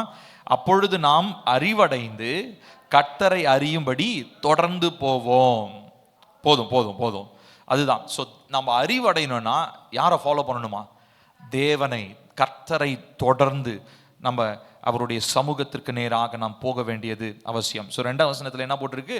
1ஆம் வசனத்திலிருந்து வாசிப்போம். கர்த்தரிடத்தில் திரும்புவோம் வாருங்கள். நம்மை பீறினார், அவரே நம்மை குணமாக்குவார். நம்மை அடித்தார், அவரே நம்முடைய காயங்களை கட்டுவார். 2 நாளுக்கு பின்பு அவர் நம்மை உயிர்ப்பிப்பார். 3ஆம் நாளில் நம்மை எழுப்புவார். அப்பொழுது நாம் அவருடைய சமூகத்தில் பிழைத்திருப்போம். அப்பொழுது நாம் அறிவடைந்து கர்த்தரை அறியும்படி தொடர்ந்து போவோம். அவருடைய புறப்படுதல் அருணோதயம் போல ஆயத்தமாக இருக்கிறது. அவர் மலையைப் போலவும் பூமியின் மேல் பெய்யும் முன்மாறி பின்மாரியைப் போலவும் நம்மிடத்தில் வருவார். ஸோ இந்த நாட்களிலே நாம் தேவனை பின்பற்றி நடக்கும் பொழுது தேவனை அறிகிற அறிவிலே நாம் பெருகுகிறவர்களாக நாம் இருக்கிறோம். அதற்காக தான் நாம் அழைக்கப்பட்டிருக்கிறோம். ஸோ 2 காரியத்தை பார்த்தோம். பகுதியில் என்ன பார்த்தோம்? தேவனுடைய மகிமை எப்படி வெளிப்படையாக நம்மளுடைய வாழ்க்கையில் வெளிப்பட வேண்டும். மகிமைக்காக தான் நம்ம என்ன பண்ணப்பட்டிருக்கோம்? உருவாக்கப்பட்டிருக்கிறோம். எரேமியா 9:23 நம்ம வாசிக்கிறோம், இந்த ஜனத்தை என்னுடைய மகிமைக்காக நான் ஏற்படுத்தினேன் அப்படின்னு சொல்லி. அப்புறமா இப்போ 2வது பகுதியில் இப்போ நம்ம என்ன தியானிச்சுட்டு இருக்கிறோம்? வெளியில மகிமை, உள்ள தேவனை அறிகிற அறிவு. இதில் நம்ம 2 காரியங்களிலுமே நாம் வளர வேண்டியது அவசியம். இப்போ நம்ம எழுந்து நிற்க போகிறோம். இப்போ இந்த 2 காரியங்களிலுமே நம்மளை துரிதப்படுத்துறதுக்காக கர்த்தரிடத்தில் நம்ம ஜெபிக்க போகிறோம். நல்லா கொஞ்சம் இன்னைக்கு நம்ம ஊக்கமாக ஜெபிக்க போகிறோம். சோர்ந்து போகக்கூடாது. கொஞ்ச நேரம் நம்ம ஜெபிக்க போகிறோம். எதற்காகனா 2 காரியங்களை கேட்டிருக்கிறோம். ஒன்று மகிமைக்காக, இன்னொன்று தேவனை அறிகிற அறிவிற்காக. இதை கட்டி எழுப்பி, இதை அனல் மூட்டி எழுப்புறது என்ன அப்படின்னா ஜெபம்.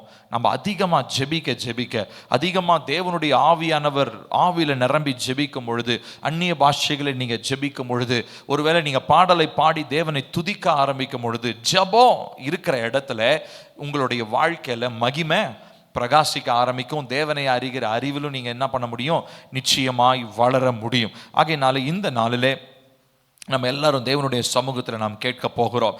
நம்ம இந்த நாளில் தேவனுடைய சமூகத்தில் நாம் கேட்க போகிறோம். கர்த்தாவே, நான் உம்முடைய மகிமைக்காக தான் ஏற்படுத்தப்பட்டேன்.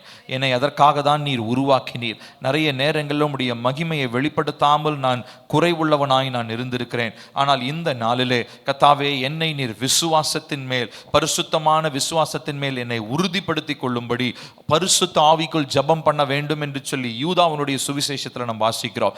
யூதாவினுடைய நிருபத்தில் வாசிக்கிறோம். யூதா 1வது அதிகாரம் 20வது வசனம் விதமாய் சொல்லுகிறது, நீங்களோ பிரியமானவர்களே உங்கள் மகா பரிசுத்தமான விசுவாசத்தின் மேல் உங்களை உறுதிப்படுத்தி கொண்டு பரிசுத்த ஆவிக்குள் ஜெபம் பண்ணி தேவனுடைய அன்பிலே உங்களை காத்து கொண்டு நித்திய ஜீவனுக்கு ஏதுவாக நம்முடைய கர்த்தராகிய இயேசு கிறிஸ்துவனுடைய இரக்கத்தை பெற காத்திருங்கள். இதனால நாம் அதற்காக தான் நாம் ஜெபிக்க போகிறோம். கர்த்தாவே, எனக்கு நீர் உதவி செய்வீராக. உமக்குள்ளாக நான் வளரணும், உமக்குள்ளாக நான் தேறினவனாய் இருக்கணும், உமக்குள்ளாக நான் கனி கொடுக்கிறவனாய் இருக்கணும். உம்முடைய மகிமைக்காக கர்த்தர் நீர் என்னை அழைத்திருக்கிறீர். அதிலே கர்த்தாவே நான் வளர்கிறவனாய் இருக்க இந்த நாளிலே என்னை முழுவதுமாய் ஒப்புக் கொடுக்கிறேன். எல்லாரும் கண்களை மூடுவோம், தேவனை நோக்கி பார்க்க போகிறோம். நாம் ஜெபிக்கலாம். கர்த்தாவே, இந்த வருடத்தினுடைய துவக்கத்திலேயே நான் ஒரு தீர்மானம் எடுக்கிறேன்ப்பா. நான் உம்முடைய மகிமைக்காக நான் அழைக்கப்பட்டிருக்கிறேன். உம்மை அறிகிற அறிவிலே வளருவதற்கு என்னை நான் ஒப்புக் கொடுக்கிறேன்.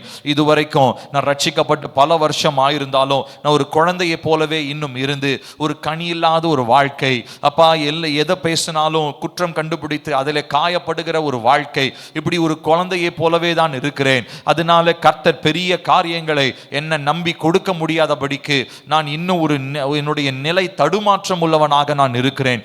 ஆனால் இந்த நாளிலே அந்த காரியங்கள் எல்லாம் மாற்றப்படும்படி உம்முடைய சமூகத்திற்கு வருகிறேன். என்னுடைய வாழ்க்கை நிலையுள்ள ஒரு வாழ்க்கையாய் மாறட்டும். கொலோசையர் 2வது அதிகாரத்தில் நாங்கள் வாசித்தது போல நாங்கள் தேவனுக்குள்ளாக வேர் கொண்டவர்களாகவும் கட்டப்பட்டவர்களாகவும், இந்த 2 வார்த்தையை நம்ம சொல்லி ஜெபிக்க போகிறோம். கர்த்தாவே, உமக்குள்ளாக நான் வேர் கொண்டு கட்டப்பட்டவனாய் இருக்க இந்த நாளிலே என்னை நான் ஒப்புக் கொடுக்கிறேன். கேட்போம். கர்த்தாவே, இந்த நாளிலே நான் உமக்குள்ளாக வேர் கொண்டு கட்டப்பட்டவனாய் இருக்க கர்த்தாவே என்னை நான் ஒப்புக் கொடுக்கிறேன்.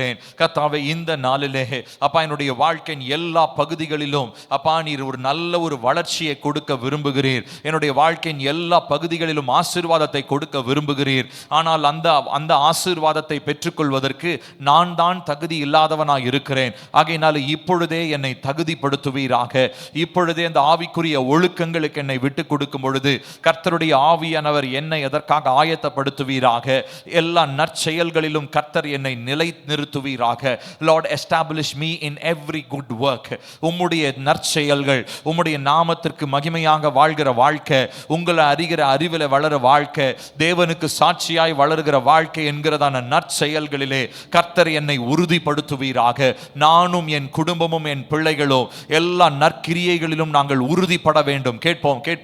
கர்த்தாவே, எங்கள் குடும்பத்தை, எங்கள் சபையை, எங்கள் விசுவாச மக்களை தேவனை அறிகிற அறிவிலே நற்செயல்களிலே கர்த்தர் நீர் எங்களை நிலைநிறுத்துவீராக என்று சொல்லி நாங்கள் ஜெபிக்கிறோம். கர்த்தாவே, எல்லா நல்ல வார்த்தைகளிலும் எங்களை நிலைநிறுத்துவீராக. நிறைய நேரங்களிலே கர்த்தாவே நாங்கள் ரட்சிக்கப்பட்டவர்களாய் இருந்தோம் அவசரத்திலும் கோபத்திலும் பேசுகிற வார்த்தைகள் அப்பா தேவனுக்கு பிரியமில்லாத வார்த்தைகளாக இருக்கிறது, தீமையான அழிவுக்குரிய வார்த்தைகளாக இருக்கிறது. அந்த வார்த்தைகளினாலே சத்துரு உள்ளே நுழைவதற்கான வாசல்களை நாங்கள் திறந்து கொடுக்கிறவர்களாக இருக்கிறோம். ஆனால் நாங்கள் உமக்குள்ளாக வளரும் பொழுது நாங்கள் இந்த நாட்களிலே எங்களுடைய வாயிலிருந்து வருகிற வார்த்தைகளை குறித்து ஜாக்கிரதையாக இருக்க உதவி செய்யுங்க. எங்க வாயிலிருந்து வருகிற வார்த்தைகள் நல்ல வார்த்தைகளாக இருக்கட்டும். சொல்லுவோம், கர்த்தாவே, எங்கள் வாயிலிருந்து வருகிற வார்த்தைகள் நல்ல வார்த்தைகளாக இருக்கட்டும், விசுவாச வார்த்தைகளாக இருக்கட்டும், மக்களை கட்டி எழுப்புகிற வார்த்தைகளாக இருக்கட்டும், உடைந்து போனதை எழுப்புகிற ஒரு நல்ல வார்த்தைகள், ஜீவனுள்ள வார்த்தைகள், விசுவாசமுள்ள வார்த்தைகளையே நாங்கள் குடும்பத்திலும் சபையிலும் நாங்கள் பேச வேண்டும். அப்பா கர்த்தாவே, இந்த நாளிலே இயேசுவின் நாமத்திலே என்னை முழுமையாக பரிசுத்தப்படுத்துங்க. கர்த்தருடைய மகிமைக்காகவும் தேவனை அறிகிற அறிவிற்காகவும் என்னை தெரிந்தெடுத்த தேவனே, உம்முடைய தெரிந்தெடுப்பு இல்லாம நான் இங்க வரலப்பா. நீங்க உங்க கையினால பிரத்யேகமா என்னை தெரிஞ்செடுத்தீங்க. எத்தனையோ பேர் இருக்கும் பொழுது, ஏன் சந்ததியிலேயே எத்தனையோ பேர் இருக்கும் பொழுது என்னை ஏன் அப்பா தெரிஞ்சு கொண்டீங்க? என்னை எதற்கு தெரிஞ்சு கொண்டீங்க அப்பா? இதற்காக தான் அப்பா, நான் உங்க மகிமையை வெளிப்படுத்தணுன்றதுக்காகவும் உங்களை அறிகிற அறிவுல நான் வளரணுன்றதுக்காகவோ, எனக்கு அப்புறம் இருக்கிற என்னுடைய சந்ததி எனக்கு அப்பா அவங்களும் உமக்குள்ளாக வளரும்படியாக இருக்கணுன்றதுக்காக என்ன நீங்க தெரிந்து கொண்டீங்களே, அந்த தெரிந்தெடுப்புல நான் உறுதியா இருக்கணும் அப்பா. அதற்கு என்னை முழுவதுமாய் நீங்க பரிசுத்தப்படுத்துங்க. என்னை முழுவதுமாய் நீர் பரிசுத்தப்படுத்துவீராக என்று சொல்லி நாங்கள் ஜெபிக்கிறோம். கர்த்தாவே, என்னுடைய ஆவி, ஆத்துமா, சரீரம் உம்முடைய வருகையின் வரைக்கும் இந்த பூமியிலே பரிசுத்தமாய் காக்கப்பட்டு கர்த்தருடைய உம்முடைய மகிமைக்காக என்னுடைய ஆவி ஆத்மா சரீரம் இருக்கட்டும் அப்பா. என் சரீரம் தேவ மகிமையை வெளிப்படுத்தட்டும். என்னுடைய ஆவி ஆத்மா சரீரம் தேவ மகிமையை வெளிப்படுத்தட்டும். என்னுடைய மூளை பகுதி, என் பேச்சு, என்னுடைய சிந்தை, என்னுடைய ஆற்றல், இதெல்லாம் தேவனை அறிகிற அறிவை வெளிப்படுத்தட்டும் ஆண்டவரே. உலக பிரகாரமான மேன்மையை விட தேவனுடைய மகத்துவங்களை அறிந்து கொள்ளுகிற மேன்மையை அப்பா நாங்கள் அப்பா மேன்மையாக நாங்கள் கருத எங்களுடைய சிந்தையில ஒரு தெளிவை கர்த்தர் தருவீராக என்று சொல்லி நாங்கள் ஜெபிக்கிறோம். எங்களுடைய ஆவி ஆத்துமா சரீரம் குற்றம் இல்லாமல் இருப்பதாக என்று சொல்லி நாங்கள் ஜெபிக்கிறோம் அப்பா. கர்த்தாவே உம்முடைய சித்தத்தை அறிகிற அறிவினால் எங்களை நிரப்புவீராக. கேட்கலாமா கர்த்தாவே? உம்முடைய சித்தத்தை அறிகிற அறிவினால் எங்களை நிரப்புங்கப்பா. அப்பா உம்முடைய மகிமைக்காகவோ உம்மை அறிகிற அறிவிற்காகவோ எங்களை தெரிந்தெடுத்த தேவனே, உம்முடைய சித்தம் இன்னதென்று நாங்கள் அறிந்து கொள்ள எங்களுக்கு உதவி செய்யுங்க. கேட்போம் கேட்போம், எல்லாரும் வாயை திறந்து கேட்போம். ஏசப்பா உங்களுடைய சித்தம் என்னன்னு தெரியாம தடவி திரிகிறவர்களாய் நாங்கள் இருக்கக்கூடாது. இருளிலே நடக்கிறவர்களை போல நாங்கள் இருக்கக்கூடாது. தேவனுடைய சித்தம் இதுதான், தேவனுடைய பாதை இதுதான், தேவனுடைய வழி இதுதான் என்று சொல்லி அதிலே நேர்த்தியாய் நடக்கிற ஒரு வாழ்க்கையை கர்த்தர் எங்களுக்கு தாங்க. இந்த வருஷத்துல தீர்மானம் எடுப்பதிலே நாங்கள் குழம்பி போவது இல்லை. இந்த வருஷத்துல கர்த்தாவே நாங்கள் அப்பா முக்கியமான தீர்மானங்கள் எடுக்கிறதிலே நாங்கள் சோர்ந்து போக கூடாது. முக்கியமான தீர்மானங்களை எடுக்கிறதிலே நாங்கள் உலக மனுஷர்களை போல தவிக்க கூடாது. காரணம், எங்களுக்குள்ளாக இருக்கிற தேவனுடைய ஆவியானவர் தேவனுக்கு மகிமை தரும்படியாக, கிறிஸ்துவனுடைய நாமம் மகிமை அடையும்படியாக எங்களுக்குள்ளாக இருந்து சரியான காரியங்களை தீர்மானிக்க உதவி செய்கிற தேவன் நீங்க தான்ப்பா. தேவ சித்தத்தை செய்யும்படியாக எங்களை பயிற்றுவித்து, எங்களை பழக்குவித்து, எங்களை நிலைநிறுத்துகிற பரிசுத்த ஆவியானவரே, இந்த நாளிலே கர்த்தாவே உம்முடைய சித்தத்தை செய்கிறதான ஒரு அறிவினால் கர்த்தர் எங்களை நிரப்புவீராக. உம்மை அறிகிற அறிவிலே நாங்கள் பெருகும் பொழுது உம்முடைய சித்தத்தை அறிகிற அறிவிலும் நாங்கள் பெருகுகிறோமே. கர்த்தாவே எங்களுக்கு உதவி செய்யுங்க. எல்லா விதமான ஆவிக்குரிய ஞானத்தினாலும் புத்தியினாலும் என்னை நிரப்புங்கப்பா. கேட்கலாமா கர்த்தாவே? எல்லா ஆவிக்குரிய ஞானத்தினாலும் புத்தியினாலும் என்னை நிரப்புவீராக. எல்லா ஆவிக்குரிய ஞானம் எனக்கு உண்டாகட்டும். ஓ கர்த்தருடைய வசனங்களை நான் வாசிக்கும் பொழுது, கர்த்தருடைய வார்த்தைகளை தியானிக்கும் பொழுது அதிலிருந்து வெளிப்படுகிறதான வார்த்தையின் வெளிச்சம் பார்க்கும்படி என்னுடைய மன கண்கள் திறக்கப்படுவதாக. கேட்போம் கேட்போம் கேட்போம். கர்த்தாவே கர்த்தாவே உம்முடைய வசனத்தை வாசிக்கும் பொழுது, ஜெப நேரத்தில் உங்கள் சமூகத்தில் காத்திருக்கும் பொழுது ஆவிக்குரிய ஞானம் எனக்கு பெருகணும். வசனங்களை வாசிக்க வாசிக்க, தேவ சமூகத்தில் காத்திருந்து ஜெபிக்க ஜெபிக்க, ஆவியில நிரம்பி ஜெபிக்க ஜெபிக்க ஆவிக்குரிய ஞானம் எங்களுக்குள்ளாக பெருகட்டும். ஆவிக்குரிய புத்தி எங்களுக்குள்ளாக பெருகட்டும். இந்த உலகத்தினுடைய புத்தி எல்லாம் அழிவுக்குரியது. இந்த உலக பிரகாரமான அறிவு எல்லாம் அழிந்து போகக்கூடியது. ஆனால் தேவனை அறிகிற அறிவு நிரந்தரமானது. அது இந்த பூமியில மாத்திரம் அல்ல, வரும் காலத்திலோ நான் இருக்க போகிற நித்திய வாழ்க்கைக்கும் தேவைப்படுகிறது தேவனை அறிகிற அறிவு. ஆகையினாலே இந்த நாட்களிலே அப்பா எல்லா விதமான ஆவிக்குரிய ஞானத்தினாலும் அறிவினாலும் கர்த்தர் நீர் எங்களை நிறைப்பீராக என்று சொல்லி ஜெபிக்கிறோம். கர்த்தாவே கர்த்தாவே கர்த்தாவே உமக்கு பிரியமான விதத்திலே நடக்க எனக்கு உதவி செய்யுங்கப்பா. கேட்போமா கர்த்தாவே? உமக்கு பிரியமான பாதையில நடக்க எனக்கு உதவி செய்யுங்க. கேட்போம் கேட்போம், எல்லாரும் வாய்களை திறந்து. கர்த்தாவே உமக்கு பிரியமான வழியில நடக்க எங்களுக்கு உதவி செய்யுங்கப்பா. உமக்கு பிரியமான வழியில நடக்க எனக்கு உதவி செய்யுங்கப்பா. எல்லா நற்செயல்களிலும் நான் கனி உள்ளவனாய் இருப்பதற்கு எனக்கு கிருபை தாரும். எல்லா நற்செயல்களிலும் நான் கனி உள்ளவனாய் இருக்கணும். நானும் என் குடும்பமும் என்னுடைய பிள்ளைகளோ எல்லா நற்காரியங்களிலும் நாங்கள் கனி உள்ளவர்களாய் இருக்க வேண்டும். கேட்போம் கேட்போம். கர்த்தாவே, this year is going to be a year of fruitfulness. கனியுள்ள ஒரு ஆண்டாக இந்த ஆண்டை நீர் எனக்கு தருகிறீர். கனியுள்ள ஒரு வாழ்க்கை என் குடும்பத்தில் நாங்க வாழணும். எங்க சபை கனியுள்ள சபையா மாறணும். ஊழியர்கள் எல்லாம் கனியுள்ளவர்களாய் மாறணும். மனைவி, கணவன், பெற்றோர், பிள்ளைகள், சகோதர சகோதரிகள் எல்லாரும் பிரயோஜனம் உள்ள தேவ நாம மகிமைக்கான தேவ ராஜ்யத்தின் கனிகளை கொடுக்கிறவர்களாக நீர் எங்கள் ஒவ்வொருவரையும் மாற்றுவீராக என்று சொல்லி நாங்கள் ஜெபிக்கிறோம். தேவனை அறியும் அறிவிலே கர்த்தாவே நான் வளர எனக்கு உதவி செய்யுங்கப்பா. உம்முடைய மிகுந்த வல்லமையினால் கர்த்தர் நீர் என்னை நிரப்புவீராக. கர்த்தாவே தேவனை அறிகிற அறிவு என்னுடைய பிரதான நோக்கமாக மாறட்டும். கேட்போமா? இந்த உலகத்திலே என்னுடைய கவனத்தை ஈர்க்கக்கூடிய எத்தனையோ விஷயம் இருக்கலாம். ஆனா அது எல்லாவற்றை காட்டிலும் தேவனை அறிகிற அறிவை நான் பிரதானப்படுத்த எனக்கு உதவி செய்யுங்க. என் பிள்ளைகள், என்னுடைய குடும்பத்திலே, என்னுடைய சபையிலே உலகத்தினுடைய அந்த அறிவின் பெருக்கம் அல்ல, தேவனை அறிகிற அறிவின் பெருக்கம் என் குடும்பத்திலே உண்டாவதாக. தேவனை அறிகிற அறிவின் பெருக்கம் என் சபையிலே உண்டாவதாக. விசுவாச மக்கள், ஊழியக்காரர்கள், அப்பா வாலிப பிள்ளைகள், சிறு பிள்ளைகள் ஒவ்வொருவரோ தேவனை அறிகிற அறிவிலே அவர்கள் பெருகுகிறவர்களாய் மாறுவார்களாக என்று சொல்லி நாங்கள் ஜெபிக்கிறோம். அப்பா அதாவே எங்களுடைய மனக்கண்கள் வெளிச்சம் அடையட்டோ. கேட்போமா? கேட்போமா? எங்களுடைய மனக்கண்கள் திறக்கப்படட்டோ. எங்களுடைய மனக்கண்கள் திறக்கப்படட்டோ. எங்களுடைய மனக்கண்கள் திறக்கப்படட்டோ. எங்க சபையில, எங்க குடும்பத்தில் இன்னும் எத்தனையோ பேரு மனக்கண்கள் குருடா இருக்கிறாங்கப்பா. மாம்ச கண்ணுனால பாக்குறாங்க. அந்த மாம்ச கண்ணுனால உலகத்தை தான் பாக்குறாங்க. அந்த உலகத்திற்கு பின்னாடி கிரியை செய்கிற ஆவிகளை பார்க்க முடியல. ஒவ்வொரு மனுஷனுக்கு பின்பதாகவும் கிரியை செய்கிற காரியங்களை அறிந்து கொள்ள முடியல. அதனால பகுத்தறிவு இல்லாமல் போய் விடுகிறோம். ஆனால் இந்த நாளிலே எங்களுடைய மனக்கண்கள் திறக்கப்படும் பொழுது நாங்கள் பகுத்தறிவோடு செயல்படுவோம். ஆகையினால இப்பொழுதே எங்களுடைய மனக்கண்கள் வெளிச்சம் அடைவதாக. இருளடைஞ்சு போயிருக்கிற மனக்கண்கள் வெளிச்சத்தை திரும்ப பெற்றுக்கொள்வதாக என்று சொல்லி நாங்கள் ஜெபிக்கிறோம். உள்ளான மனிதனிலே வல்லமையான ஒரு பலன் உண்டாவதாக. உள்ளான மனிதனிலே வல்லமையான ஒரு பலன் உண்டாவதாக. கேட்போம், கேட்போம். உள்ளான மனுஷனிலே நான் வல்லமையாய் பலப்பட வேண்டும். உள்ளான மனிதனிலே நான் வல்லமையாய் பலப்பட வேண்டும். ஜீசஸ், கர்த்தாவே விசுவாசத்தின் மூலம் கிறிஸ்து என் இருதயத்தில் வாசம் செய்யட்டும். அப்பா, உணர்ச்சியின் அடிப்படையில் அல்ல, வார்த்தையினுடைய அடிப்படையில், விசுவாசத்தின் அடிப்படையில் தேவன் என் இருதயத்தில் வாசம் செய்ய வேண்டும். நான் உணர்ச்சி பூர்வமானவனாய் இருக்க கூடாது. உணர்ச்சிகளின் அடிப்படையில் என் விசுவாசம் இருக்க கூடாது. அப்பா, வார்த்தையின் அடிப்படையில் என் விசுவாசம் கட்டப்பட்டிருக்க வேண்டும். ஆண்டவரே, கர்த்தாவே நீர் என்னுடைய இருதயத்தை ஆளுகை செய்வீராக. நான் அன்பிலே வேரூன்றி நிலை பெற கர்த்தர் உதவி செய்யுங்க. கர்த்தாவே, கொலோசேயர்ல நீங்க சொன்னதுபடி நாங்கள் வேரூன்றவர்களாய், கட்டப்பட்டவர்களாய் நீர் எங்களை மாற்றுவீராக.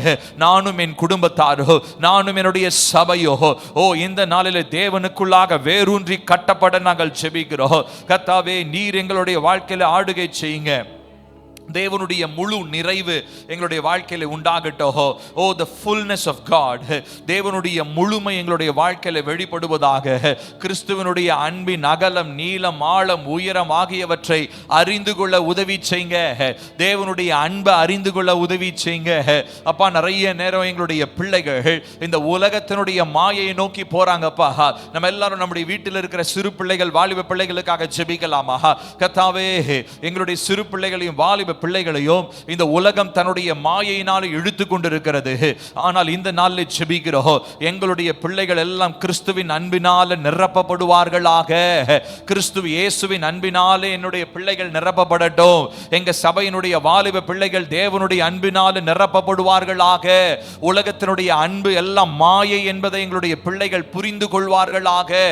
உலகத்திலே அப்பா இச்சையாய் வருகிற காரியங்களை எங்களுடைய பிள்ளைகள் பார்த்து விலகுவார்களாக. இயேசுவின் அன்பு அவருடைய இருதயத்தில் இருக்கும் பொழுது உலகத்தினுடைய மாயையிலே அவர்கள் சிக்கிக் கொள்ள மாட்டார்களே.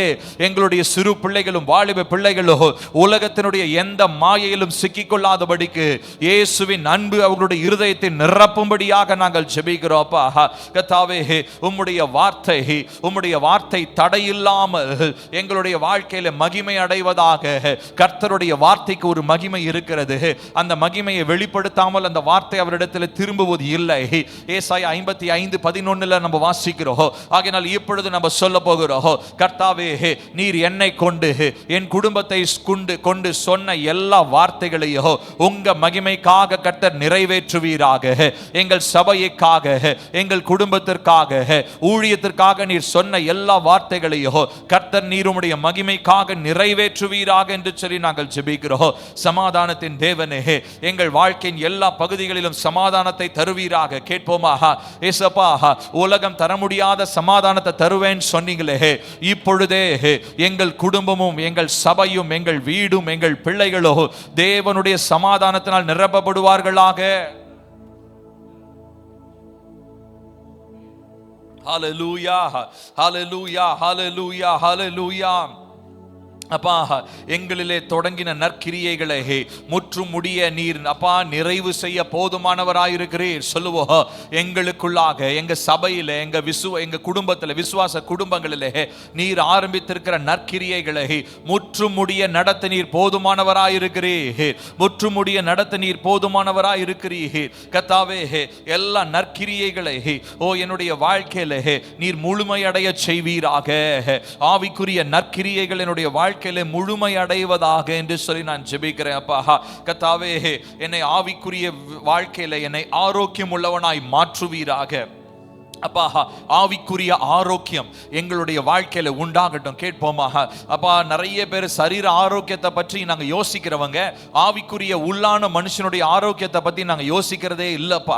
அதனாலதான் நிறைய பிரச்சனைகள், அதனாலதான் நிறைய போராட்டங்கள், அதனாலதான் எங்களுடைய ஆத்துமா சோர்ந்து போய் இருக்கிறது. எங்களுடைய ஆத்துமா வாழாததுனாலே எங்களுடைய சரீரமும் வாழாமல் இருக்கிறது. எங்களுடைய ஆத்துமா வாழ்வது போல் நாங்கள் எல்லாவற்றிலும் வாழ்ந்து சுகமாய் இருக்க வேண்டும் என்று சொன்னதான தேவன் இப்பொழுது உங்க சமூகத்திற்கு நாங்க வருகிறோம். அப்பா கர்த்தாவே, எங்களுடைய உள்ளான மனுஷன் ஆரோக்கியம் அடைவானாக. அப்பா எங்களுடைய உள்ளான மனுஷன் பலன் அடைவானாக.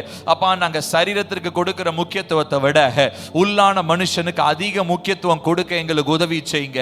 எங்க குடும்பங்கள்ல எங்க சபையில அப்பா சரீரத்தை காட்டிலோ ஆத்துமா விலையேற பெற்றது என்பதையோ, ஆத்துமாவுடைய நிலையை குறித்து கர்த்தர் மிகவும் அக்கறையுள்ளவராய் இருக்கிற என்பதையோ எங்க சபையில் இருக்கிற ஒவ்வொருவருக்கும், குடும்பத்தில் இருக்கிற ஒவ்வொருவருக்கும் தெளிவு உண்டாகும்படியாக நாங்கள் ஜெபிக்கிறோம். கர்த்தாவே கர்த்தாவே எங்களுடைய வாழ்க்கையில கர்த்தாவே உம்முடைய ஆளுகை உண்டாவதாக. ஹல்லேலூயா. அப்பா உம்முடைய வார்த்தைக்கான ஒரு பசி, அப்பா உம்முடைய பிரசன்னத்திற்காக ஒரு தாகம் எங்களுடைய குடும்பத்தில் உண்டாகட்டும். கேட்போமா? கர்த்தாவே உம்முடைய வார்த்தைக்கான பசி, உங்களுடைய பிரசன்னத்திற்கான ஒரு தாகம் எங்கள் குடும்பத்தில் உண்டாவதாக.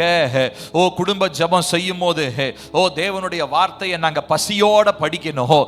நாங்க இந்த ஆவிக்குரிய மனுஷன்ல ஒரு பசி உண்டாகட்டும். அப்பா ஆவிக்குரிய மனுஷன்ல தேவ பிரசன்னத்திற்காக ஒரு தாகம் உண்டாகட்டும். அப்பா இதனாலே நாங்கள் அப்பா ஏக்கமுடையவர்களாய் உம்முடைய வார்த்தையினாலே திருப்தியாக்கப்பட, தேவ பிரசன்னத்தினாலே நாங்கள் திருப்தியாக்கப்பட இந்த நாட்களிலே கர்த்தர் எங்களுக்கு உதவி செய்வீராக.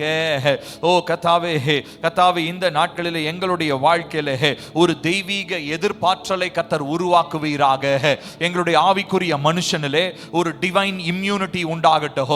ஒரு தெய்வீக எதிர்ப்பு சக்தி பிசாசுடைய கிரியைகளை எதிர்க்க, சத்துருவின் தந்திரங்களை நிர்மூலமாக்க, சத்துருவின் ஆலோசனைகளை இனம் கண்டு கொள்ள, உலகத்தினுடைய மாயைகளை எதிர்த்து நிற்க எங்களுடைய உள்ளான மனுஷனிலே ஒரு தெய்வீக எதிர்பார்த்தல் உண்டாவதாக. சொல்லுவோம் கர்த்தாவே எங்களுடைய வாழ்க்கையில ஒரு தெய்வீக எதிர்பார்த்தல் உண்டாவதாக என்று சொல்லி நாங்கள் ஜெபிக்கிறோம். கர்த்தாவே ஜெப வீரர்களாய் எங்களை மாற்றோ, சோர்வில்லாமல் ஜெபிக்க உதவி செய்யோ, சோர்வில்லாமல் உம்முடைய வார்த்தையை நாங்கள் தியானிக்க எங்களுக்கு உதவி செய்யுங்கப்பா.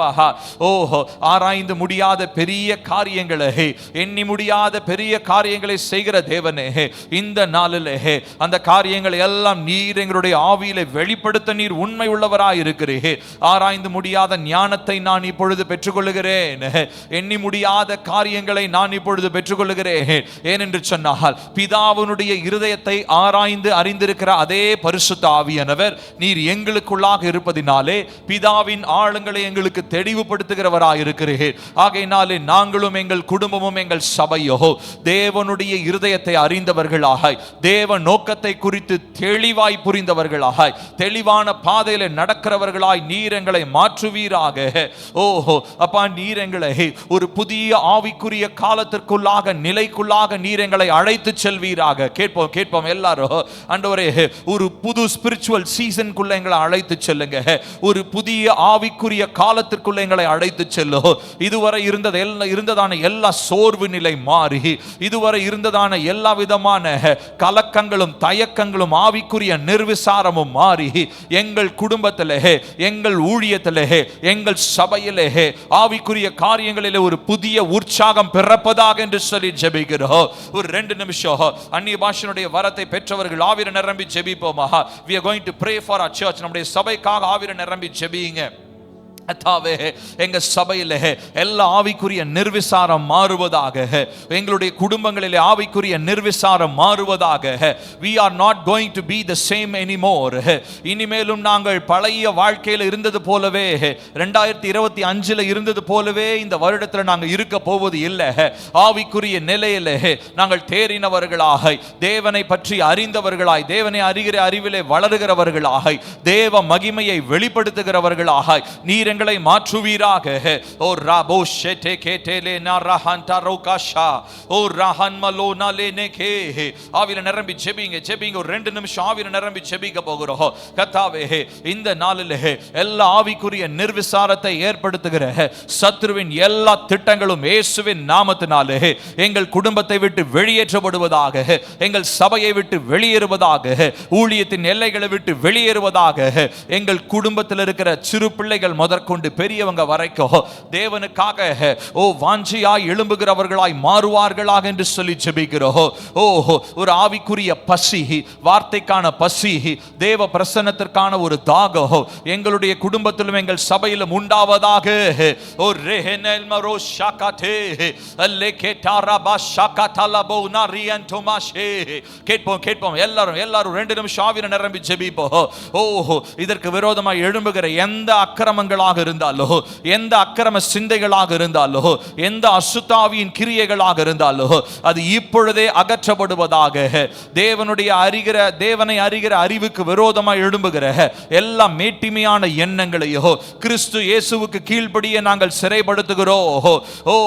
அவைகளினாலே நாங்கள் தர்க்கங்களையோ, தேவனை அறிகிற அறிவுக்கு விரோதமாய் எழும்புகிற எண்ணங்களை நாங்கள் சிறைப்படுத்துகிறோம். ஆகையினாலே இப்பொழுதே ஆவியில நிரம்பி ஜெபிங்க. எல்லா ஸ்ட்ராங் ஹோல்டையும் உடைக்கணும், எல்லா அரண்கள் உடைக்கப்படுவதாக. கர்த்தருடைய வார்த்தை எங்களுடைய ஆராதனை நேரங்களிலே, ஜெப நேரங்களிலே பேசப்படும் பொழுது அந்த வார்த்தைகளிலே தெளிவில்லாதபடிக்கு ஒரு கனநித்திரைய நிர்விசாரத்தை கொடுக்கிற எல்லா அரண்களை உடைச்சு போடுறோம். சத்துருவின் திட்டங்களை இயேசுவின் நாமத்தில் வெளியேற்றப்படுவதாக என்று சொல்லி ஜெபிக்கிறோம். அதாவே, உம்முடைய மகிமையை கர்த்தர் வெளிப்படுத்துங்க. கேட்போம் எல்லாரும் ஜெபிப்போமா? ஓ ஹalleluya. இயேசுப்பா, உமக்கு ஸ்தோத்திரம். இந்த நாளிலே எங்களுடைய வாழ்க்கையில கர்த்தாவே, நீர் இந்த பரிபூரணத்தை கர்த்தர் கட்டளையிடுவீராக. இந்த நாளில் நாங்கள் தியானித்த 2 காரியங்களுக்காக இப்பொழுது ஜெபிக்கிறோம். தேவனுடைய மகிமைக்காக ஏற்படுத்தினீர். தேவனை அறிகிற அறிவில் நாங்கள் வளர வேண்டும்.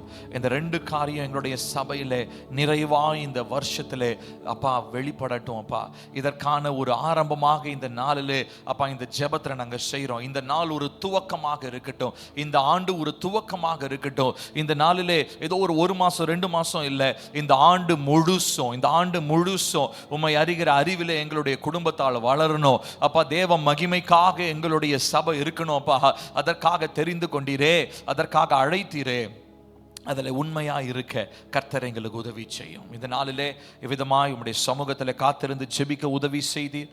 உம்முடைய மகிமையினால் எங்களை நிரப்பி, உம்மை அறிகிற அறிவினால தொடர்ந்து எங்களை நிறைவுபடுத்த பரிசுத்த ஆவியானவர் நீர் எங்களுக்கு போதுமானவராக இருக்கிறீர். உம்முடைய சமூகத்தில் காத்திருந்து இன்னும் வளர, உம்மை அறிகிற அறிவிலே நாங்கள் பெருக, இதனால் மேட்டிமை அல்ல, மிகுந்த தாழ்மை உள்ளவர்களாய் இந்த பூமிக்கு தேவனுடைய ராஜ்யத்தை வெளிப்படுத்துகிறவர்களாய், தேவ ராஜ்யத்தை கட்டுகிறவர்களாய் நீர் எங்கள் ஒவ்வொருவரையும் மாற்றும். நீரே உயர்ந்தரும். எல்லா துதியும் கனமும் மகிமையும் இயேசுராஜா ஒருவருக்கே செலுத்துகிறோம். இயேசுவின் நாமத்தில் கேட்கிறோம் எங்கள் ஜீவனுள்ள நல்ல பிதாவே, ஆமென் ஆமென். என் ஆத்துமாவே கர்த்தரை ஸ்தோத்திரி, என் முழு உலகமே அவருடைய பரிசுத்த நாமத்தை ஸ்தோத்திரி. என் ஆத்துமாவே கர்த்தரை ஸ்தோத்திரி, கர்த்தர் செய்த சகல உபகாரங்களையும் மறவாதே. ஆமென். நம்முடைய கர்த்தராகிய இயேசு கிறிஸ்துவின் கிருபையும் பிதாவாகிய தேவனுடைய அன்பும் பரிசுத்த ஆவியானுடைய காவலும் ஐக்கியமும் நம் அனைவரோடும் இன்றும் என்றும் சதா காலங்களிலும் நிலைத்திருப்பதாக. ஆமென் ஆமென் ஆமென். ஸ்தோத்திரம்.